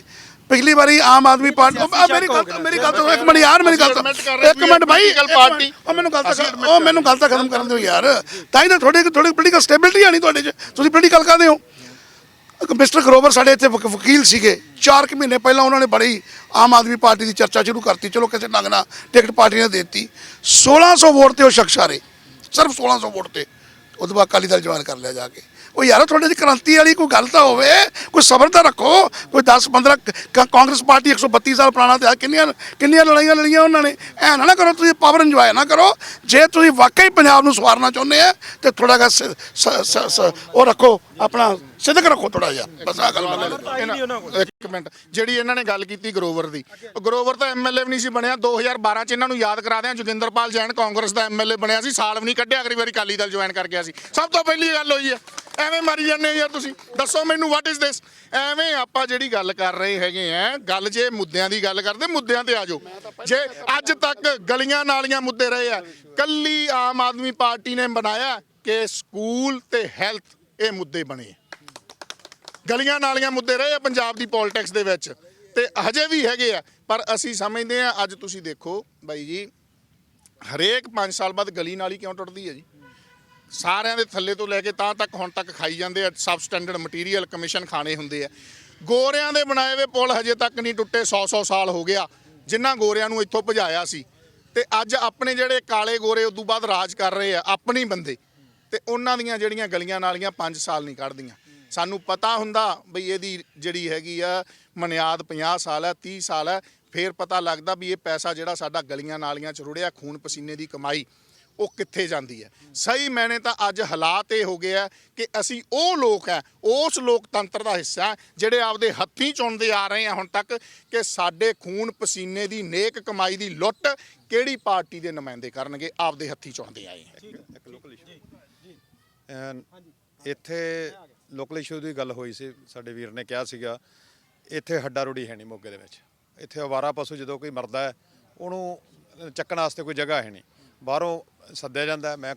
ਮੇਰੀ ਵਾਈਫ ਕਾਉਂਸਲਰ ਹੈ, ਇਸ ਹੁਣ ਕਰਕੇ ਮੈਨੂੰ ਪਤਾ ਹੈ ਵੀ ਇੱਥੇ ਜਦੋਂ ਕੋਈ ਅਵਾਰਾ ਪਸ਼ੂ, ਬੰਦੇ ਦੀ ਤਾਂ ਬਾਅਦ ਦੀ ਗੱਲ ਹੈ, ਪਹਿਲਾਂ ਪਸ਼ੂ ਚੱਕਣ ਵਾਸਤੇ ਸਾਡੇ ਕੋਲ ਕੋਈ ਸਾਧਨ ਹੈ ਨਹੀਂਗਾ। ਬਾਂਸਲ ਸਾਹਿਬ ਨੇ ਕਹਿ ਦੇਣਾ ਜੀ ਇਹ ਸਾਡਾ ਜਵਾਬ ਨਹੀਂਗਾ। ਪਰ ਕਾਂਗਰਸ ਪਾਰਟੀ ਇੱਥੇ ਮੇਅਰ ਹੈ, ਕਾਂਗਰਸ ਪਾਰਟੀ ਦਾ ਐਮਐਲਏ ਹੈ, ਜਵਾਬ ਦਾ ਇਹ ਹੈ ਵੀ ਉਹ ਅਵਾਰਾ ਪਸ਼ੂਆਂ ਨੂੰ ਚੱਕਣ ਵਾਸਤੇ ਇੱਥੇ ਪ੍ਰਬੰਧ ਨਹੀਂਗਾ। ਹਾਂਜੀ ਲੋਕਲ ਮੁੱਦੇ ਤੇ ਜਿਹੜਾ ਅਵਾਰਾ ਪਸ਼ੂਆਂ ਦਾ ਮੁੱਦਾ ਹੈ ਇਹ ਬਹੁਤ ਹੀ ਗੰਭੀਰ ਹੈ। ਖਾਸ ਕਰਕੇ ਜਿਹੜੇ ਅਵਾਰਾ ਗਊਆਂ ਹੈ, ਇਹ ਸਾਨੂੰ ਕਿਸਾਨਾਂ ਨੂੰ ਤਾਂ ਤਿੰਨਾਂ ਥਾਵਾਂ ਤੋਂ ਮਾਰ ਪੈਂਦੀ ਹੈ। ਪਹਿਲਾਂ ਕੋਈ ਚੀਜ਼ ਖਰੀਦਦੇ ਉਹ ਤੇ ਟੈਕਸ, ਫਿਰ ਸਾਡੇ ਲੋਕਲ ਪਿੰਡਾਂ 'ਚ ਗਊਸ਼ਾਲਾ ਉਹ ਸਾਡੇ ਬਾਰ ਮੂਹਰੇ ਦੋੜੇ ਤੱਕ ਲੈ ਕੇ ਆ ਜਾਂਦੇ ਆ, ਤੂੜੀ ਦੇ ਦਿਓ, ਪੱਠੇ ਦੇ ਦਿਓ ਖੇਤਾਂ 'ਚ। ਉਸ ਤੋਂ ਬਾਅਦ ਵੀ ਸਾਡੇ ਖੇਤ ਜਿਹੜਾ ਤੀਜਾ ਜਿਹੜੇ ਰਾਤ ਨੂੰ ਹੁਣ ਅਸੀਂ ਮਤਲਬ ਲੈ ਕੇ ਡੰਡੇ ਮਗਰ ਤੁਰੇ ਫਿਰਦੇ ਆ। ਮੈਂ ਇੱਥੇ ਸਾਰੀਆਂ ਜਿਹੜੀਆਂ ਸਿਆਸੀ ਪਾਰਟੀਆਂ ਮੈਂ ਉਹਨਾਂ ਨੂੰ ਇਹ ਜ਼ਰੂਰ ਤੁਹਾਡੇ ਧਿਆਨ 'ਚ ਲਿਆਉਣਾ ਚਾਹੁੰਦਾ ਵੀ ਇਹ ਜਿਹੜੀ ਬਰੀਡ ਹੈ ਇਹ ਬਾਹਰਲੀ ਬਰੀਡ ਹੈ, ਇਹਨੂੰ ਤੁਸੀਂ ਜ਼ਬਰਦਸਤੀ ਗਊ ਮਾਤਾ ਨਾ ਮੰਨੋ। ਜਦੋਂ ਦਾ ਬੀਜੇਪੀ ਨੇ ਇਹਨੂੰ ਗਊ ਨੂੰ ਮਾਤਾ ਉਤੋਂ ਰਾਸ਼ਟਰੀ ਘੋਸ਼ ਕਰਤਾ, ਉਦੋਂ ਤੋਂ ਤੁਸੀਂ ਗਊਆਂ ਦੀ ਹਾਲਤ ਵੇਖ ਲਓ ਕੀ ਹੈ। ਤੁਸੀਂ ਜਿਹੜੀ ਦੇਸੀ ਗਊ ਆ ਉਹਨੂੰ ਰੱਖੋ, ਨਾ ਕਿ ਜਿਹੜੀ ਜਣੇ ਕਣੇ ਨੂੰ ਹਰੇਕ ਜੇ ਉਹਦੇ ਸਿੰਘਾਂ ਤੇ ਕੰਨਾਂ ਤੇ ਤੁਸੀਂ ਇਹਨੂੰ ਮਾਤਾ ਮੰਨ ਲਓ। ਇਹ ਜਿਹੜਾ ਮੁੱਦਾ ਜਿੰਨਾ ਚਿਰ ਤੁਸੀਂ ਧਰਮ ਦੇ ਨਾਂ ਤੇ ਚੱਲੀ ਜਾਓਗੇ, ਤੁਸੀਂ ਇਹਨੂੰ ਵਿਨਾਸ਼ ਕਰੀ ਜਾਓਗੇ ਪੰਜਾਬ ਨੂੰ। ਜੇ ਤੁਸੀਂ ਧਰਮ ਤੋਂ ਥੋੜਾ ਉੱਚੇ ਉੱਠ ਕੇ ਸੋਚੋਗੇ, ਬਹੁਤ ਪੜ੍ਹੇ ਲਿਖੇ ਮੇਰੇ ਹਿੰਦੂ ਵੀਰ ਡਾਕਟਰ ਸਾਹਿਬਾਨ ਤੇ ਹੋਰ ਹੈਗੇ ਆ, ਇਹ ਗੱਲ ਬੜਾ ਹੀ ਗੰਭੀਰ ਮੁੱਦਾ ਹੈ। ਜੇ ਤੁਸੀਂ ਇਹਨੂੰ ਲਓਗੇ, ਇਹਦਾ ਤੁਸੀਂ ਯੂਨੀਵਰਸਿਟੀ ਤੋਂ ਵੇਖੋ ਵੀ ਇਹਦਾ ਜਿਹੜਾ ਪਿਛੋਕੜ ਕੀ ਹੈ। ਜਿਹੜੀਆਂ ਤੁਹਾਡੀਆਂ ਦੇਸੀ ਗਊਆਂ ਉਹਨੂੰ ਰੱਖੋ, ਦੁੱਧ ਪੀਓ, ਸਾਰਾ ਕੁਝ ਹੈਗਾ। ਪਰ ਜਿਹੜੇ ਇਸ ਤਰ੍ਹਾਂ ਜਿਹੜੀਆਂ ਇਹ ਕਾਊ ਆ ਜਿਹੜੀਆਂ ਬਾਹਰਲੀਆਂ, ਇਹਨਾਂ ਨੂੰ ਤੁਸੀਂ ਮਾਤਾ ਮੰਨਣਾ ਤਾਂ ਉਹਨਾਂ ਚਿਰ ਤੁਹਾਡੇ ਅਵਾਰਾ ਡੰਗਰਾਂ ਦਾ ਮੁੱਦਾ ਹੱਲ ਨਹੀਂ ਹੋਣਾ। ਜੀ ਤੁਹਾਡੀ ਇਸ ਗੱਲ ਦਾ ਪੰਜਾਬ 'ਚ ਰੌਲਾ ਪੈ ਸਕਦਾ ਕਿ ਸਾਡੀ ਗਊ ਮਾਤਾ ਨੂੰ ਗਊ ਮਾਤਾ ਜਿਹੜੀ ਇਹਨਾਂ ਦੀ ਦੇਸੀ ਮਾਤਾ ਸੀ ਮੰਨਦੇ, ਜਾਂ ਉਹਨਾਂ ਨੂੰ ਦੱਸੋ। ਮੈਂ ਇਹ ਤੇ ਗੱਲ ਕਹਿਣ ਤੋਂ ਮੈਂ ਬੜੀ ਸੰਕੋਚ ਕਰਦਾ ਕਿ ਗਜਨਵੀ ਦੇ ਵੇਲੇ ਜੇ ਕੋਈ ਲੜਕੀਆਂ ਨੂੰ ਉਠਾ ਕੇ ਲੈ ਜਾਂਦਾ ਸੀ ਤੇ ਉਹਨੂੰ ਬਾਅਦ 'ਚ ਲਿਆਂਦਾ ਜਾਂਦਾ ਸੀ ਤੇ ਉਹਨੂੰ ਆਪਦੇ ਘਰ ਦੇ ਨਹੀਂ ਸੀ ਵੜਨ ਦਿੰਦੇ ਕਿ ਉਹ 2-4 ਦਿਨ ਉੱਥੇ ਰਹਿ ਆਈ ਹੈ, ਉਹਨੂੰ ਘਰ ਦਾ ਨਹੀਂ ਸੀ ਪ੍ਰਬੰਧ ਕਰਦਾ। ਇੱਕ ਗਊ ਜਿਹੜੀ ਬਾਹਰਲੇ ਬਰੀਡ ਤੋਂ ਤਿਆਰ ਹੋਈ, ਤੂੰ ਕਿਉਂ ਮਾਤਾ ਮੰਨਿਆ ਜਾ ਰਿਹਾ? ਇਹ ਚੈਲੰਜ ਹੈ ਸਾਡਾ। ਜਿਹੜੀ ਬੀਜੇਪੀ ਨੂੰ ਇਹ ਕਹਿੰਦੇ ਸੀ ਪੰਜਾਬ ਦੇ ਵਿੱਚ ਜਦੋਂ ਅੰਦੋਲਨ ਚੱਲਦਾ ਸੀ ਕਿ ਬੀਜੇਪੀ ਨੂੰ ਅਸੀਂ ਪੈਰ ਨਹੀਂ ਲੱਗਣ ਦੇਵਾਂਗੇ ਉਹਦੇ ਪੰਜਾਬ ਦੇ ਵਿੱਚ। ਅੱਜ ਦੇਖੋ ਬੀਜੇਪੀ ਜਦੋਂ ਤੋਂ ਅੰਦੋਲਨ ਖਤਮ ਹੋਇਆ, ਤੁਸੀਂ ਇਹਨੂੰ ਕੋਈ ਮੰਨਦੇ ਹੋ ਕਿ ਬਹੁਤ ਵੱਡਾ ਕੁਝ ਬੀਜੇਪੀ ਕਰਨ ਜਾ ਰਹੀ ਹੈ? ਕਾਂਗਰਸ ਦੇ ਬਹੁਤ ਵੱਡੇ ਜਿਹੜੇ ਲੀਡਰ ਹੈਗੇ ਆ ਉਹ ਉਧਰ ਜੁਆਇਨ ਹੋ ਰਹੇ ਆ। ਤੁਹਾਡੇ ਮੋਗੇ ਤੋਂ ਅੱਜ ਇੱਕ ਲੀਡਰ ਹੈ ਜਿਹੜੇ ਬੀਜੇਪੀ ਦੇ ਵਿੱਚ ਜੁਆਇਨ ਹੋਏ। ਬੀਜੇਪੀ ਬੜੀ ਤੇਜ਼ੀ ਨਾਲ ਪੰਜਾਬ ਦੇ ਵਿੱਚ ਫੈਲ ਰਹੀ ਹੈ। ਇਹਨੂੰ ਕਿਵੇਂ ਦੇਖਦੇ ਹੋ? ਇੱਕ ਤੁਸੀਂ ਸਿਆਸੀ ਧਿਰ ਵੀ ਹੋ। ਬੀਜੇਪੀ ਲੀਡਰ ਜਾ ਰਹੇ ਆ, ਲੋਕ ਨਹੀਂ ਜਾ ਰਹੇ। ਬੀਜੇਪੀ ਦੀ ਜਿਹੜੀ ਪੋਜੀਸ਼ਨ ਹੈ ਉਹ ਕਿਸੇ ਦੀ ਕੂਹਣੀ ਮਰੋੜ ਲਓ, ਕਿਸੇ ਨੂੰ ਧਾਰਮਿਕ ਤੌਰ ਤੇ ਅੰਨਾ ਕਰ ਦਿਓ, ਕਿਸੇ ਤੇ ਹੋਰ ਈਡੀ ਦਾ, ਕਿਸੇ ਤੇ ਸੀਬੀਆਈ ਦਾ। ਸੁਪਰੀਮ ਕੋਰਟ ਨੇ ਆਖਿਆ ਸੀ ਸੀਬੀਆਈ ਇੱਕ ਪਿੰਜਰੇ ਦਾ ਤੋਤਾ ਹੈ ਰਾਜਕਰਤਾ ਪਾਰਟੀ ਦਾ। ਅੱਜ ਉਹੋ ਹੀ ਵਰਤਾਅ ਹੋ ਰਿਹਾ। ਮੈਂ ਹੈਰਾਨ ਦਾ ਗੱਲ ਹੈ ਜਿਹੜੇ ਕਾਂਗਰਸ ਵਾਲੇ ਜਾਂ ਅਕਾਲੀ ਦਲ ਵਾਲੇ ਜਿਹੜੇ ਉਸ ਦਿਨ ਬੀਜੇਪੀ ਦੇ ਖਿਲਾਫ ਖੜੇ ਸੀ, ਅੱਜ ਬੀਜੇਪੀ ਦੇ ਹੱਕ 'ਚ ਜਾਵੜੇ। ਕੀ ਉਹ ਪਿੰਡਾਂ ਦੇ ਵਿੱਚ ਆਪਦੇ ਨਾਲ ਲੋਕਾਂ ਨੂੰ ਤੋੜ ਲੈਣਗੇ ਬੀਜੇਪੀ ਦੇ ਨਾਲ? ਜਿਹੜੇ ਕਹਿੰਦੇ ਆ ਜੇ ਕੋਈ ਗਰੋਹ ਬਣ ਕੇ ਚੱਲਦੇ ਆ, ਜੇ ਤੁਸੀਂ ਮਾਫੀਆ ਬਣ ਕੇ ਚੱਲਦੇ ਆ ਪੰਜਾਬ ਦੇ ਵਿੱਚ, ਪੰਜਾਬ ਵਾਸਤੇ ਤੁਸੀਂ ਇੱਕ ਗੁਨਾਹ ਕਰ ਰਹੇ ਹੋ। ਪੰਜਾਬ ਵਾਸਤੇ ਤੁਸੀਂ ਪੰਜਾਬ ਨਾਲ ਧੋਖਾ ਕਰ ਰਹੇ ਹੋ। ਇਸ ਤਰ੍ਹਾਂ ਦੇ ਜਿਹੜੇ ਬਗਾਨੇ ਗੱਡੇ ਤੇ ਚੜ੍ਹ ਕੇ ਤੁਹਾਡਾ ਆਪਦਾ ਖੇਤ ਨਹੀਂ ਆਉਣ ਵਾਲਾ। ਠੀਕ ਹੈ। ਆਖਰ ਤੇ ਕੀ ਬੋਲੋਗੇ ਚੇਅਰਮੈਨ ਸਾਹਿਬ? ਮੈਂ ਅਖੀਰ ਤੇ ਇੱਕੋ ਗੱਲ ਕਹੂੰਗਾ, ਅਸੀਂ ਸਾਰੇ ਇਕੱਠੇ ਹੋ ਕੇ ਆਪਣੇ ਪੰਜਾਬ ਨੂੰ ਸਿਰਜੀਏ, ਪੰਜਾਬ ਦੀ ਤਰੱਕੀ ਦੀ ਰਾਹ ਵੱਲ ਦੇਖੀਏ। ਸਾਡੀ ਇੱਕੋ ਸੋਚ ਹੋਣੀ ਚਾਹੀਦੀ ਹੈ। ਸਾਡੇ ਨੌਜਵਾਨ ਖੁਸ਼ਹਾਲ ਹੋਣ, ਸਾਡਾ ਪੰਜਾਬ ਖੁਸ਼ਹਾਲ ਹੋ, ਸਾਡੇ ਸਾਰੇ ਕਿਸਾਨ, ਸਾਰੇ ਮਜ਼ਦੂਰ, ਸਾਰੇ ਦੁਕਾਨਦਾਰ ਸਭ ਖੁਸ਼ਹਾਲ ਹੋਵੇ। ਪੰਜਾਬ ਦੀ ਖੁਸ਼ਹਾਲੀ ਚਾਹੁੰਦਾ ਮੈਂ। ਸਾਹਿਬ ਬਹੁਤ ਸੋਹਣੀ ਗੱਲ ਕਰ ਰਹੇ ਹੋ, ਪਰ ਇਹ ਪੋਸੀਬਿਲਿਟੀ ਕਿੰਨੀ ਹੈ? ਕਿਉਂ ਨਹੀਂ ਪੋਸੀਬਿਲਿਟੀ? ਜੇ ਧੋਈਆ ਧਾਰ ਲਈ ਕਿਉਂ ਨਹੀਂ ਹੋ ਸਕਦਾ? ਅਸੀਂ ਗੱਲ ਜੇ ਸਾਰਿਆਂ ਨੂੰ ਇੱਕ ਪਲੇਟਫਾਰਮ ਤੇ ਆਉਣਾ ਪਊਗਾ। ਨਹੀਂ ਮਤਲਬ ਜਿਹੜੀ ਵੀ ਪਾਰਟੀ ਹੈ, ਸਾਡੀ ਜਿਹੜੀ ਪ੍ਰਾਇੋਰਟੀ ਹੈ ਉਹ ਪੰਜਾਬ ਦੀ ਤਰੱਕੀ ਹੋਣੀ ਚਾਹੀਦੀ ਹੈ। ਬਸ ਅਸੀਂ ਦੂਸ਼ਣਬਾਜ਼ੀ ਦੀ ਬਜਾਏ ਪੰਜਾਬ ਕਿਵੇਂ ਤਰੱਕੀ ਕਰਦਾ ਹੈ। ਕੌਣ ਤਰੱਕੀ ਕਰੂਗਾ? ਤੁਸੀਂ ਕਰੋਗੇ, ਆਮ ਆਦਮੀ ਪਾਰਟੀ ਕਰੂਗੀ, ਸੰਯੁਕਤ ਸਮਾਜ ਮੋਰਚਾ ਕਰੂਗਾ, ਅਕਾਲੀ ਦਲ ਕਰੂ, ਬੀਜੇਪੀ ਕਰੂ ਕੌਣ? ਮੈਨੂੰ ਅਗਰ ਮੌਕਾ ਮਿਲੂਗਾ ਤੇ ਮੈਂ ਮਾਡਲ ਬਣਾ ਕੇ ਦਿਖਾਊਂਗਾ। ਜੋ ਜ਼ਿੰਮੇਵਾਰੀ ਮਿਲੂਗੀ ਮੈਨੂੰ, ਜੇ ਉਸ ਤੋਂ ਬਾਅਦ ਮੈਂ ਲੋਕ ਨਾ ਮਹਿਸੂਸ ਕਰਨ ਤੇ ਮੈਂ ਸਿਆਸਤ ਛੱਡ ਦੂੰਗਾ। ਠੀਕ ਹੈ ਜੀ, ਸਹਿਮਤ ਹੋ ਇਹਨਾਂ ਨਾਲ? ਦੇਖੋ, ਪੋਲੀਟੀਕਲ ਸਟੇਟਮੈਂਟਸ ਨੂੰ ਕੋਈ ਬਾਹਲਾ ਸੀਰੀਅਸ ਨਹੀਂ ਲਈਦਾ ਹੁੰਦਾ। ਸਿਆਸਤ ਛੱਡਣ ਵਾਲੀ ਗੱਲ ਨਹੀਂ। ਜਿਹੜਾ ਲੱਗ ਗਿਆ ਨਾ ਉਹ ਕਦੇ ਨਹੀਂ ਛੱਡਦਾ ਹੁੰਦਾਗਾ।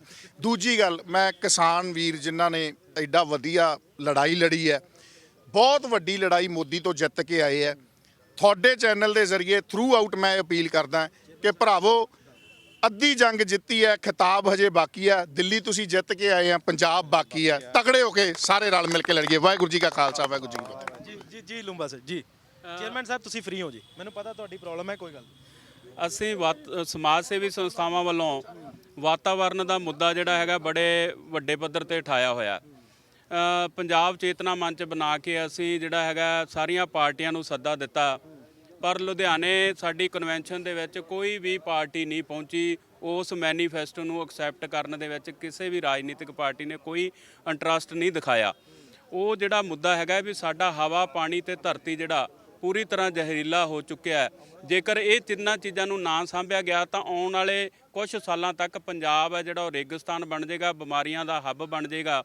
ਤੇ ਸਾਡੇ ਜਿਹੜੇ ਪੰਜਾਬ ਦੀ ਜਿਹੜੀ ਨਸਲਕੁਸ਼ੀ ਇੱਕ ਤਰ੍ਹਾਂ ਨਾਲ ਹੋ ਰਹੀ ਹੈ, ਕਿਉਂਕਿ ਜਿਹੜੇ ਨਵੇਂ ਨੌਜਵਾਨ ਆ ਉਹ ਬੱਚੇ ਪੈਦਾ ਕਰਨ ਤੋਂ ਵੀ ਅਸਮਰੱਥ ਹੋ ਰਹੇ ਆ ਇਸੇ ਵਜ੍ਹਾ ਕਰਕੇ। ਸੋ ਸਾਡਾ ਜਿਹੜਾ ਇਹਨਾਂ ਰਾਜਨੀਤਿਕ ਪਾਰਟੀਆਂ ਨੂੰ ਸਭ ਤੋਂ ਵੱਡਾ ਚੈਲੰਜ ਇਹੀ ਹੈ ਕਿ ਆਓ ਕੋਈ ਹਿੰਮਤ ਦਿਖਾਓ, ਸਾਡੇ ਗ੍ਰੀਨ ਮੈਨੀਫੈਸਟੋ ਨੂੰ ਆਪਦੇ ਚੋਣ ਮੈਨੀਫੈਸਟੋ ਦੇ ਵਿੱਚ ਸ਼ਾਮਲ ਕਰਕੇ ਦਿਖਾਓ, ਅਸੀਂ ਉਸ ਪਾਰਟੀ ਨੂੰ ਸਪੋਰਟ ਕਰਾਂਗੇ ਵੱਧ ਤੋਂ ਵੱਧ।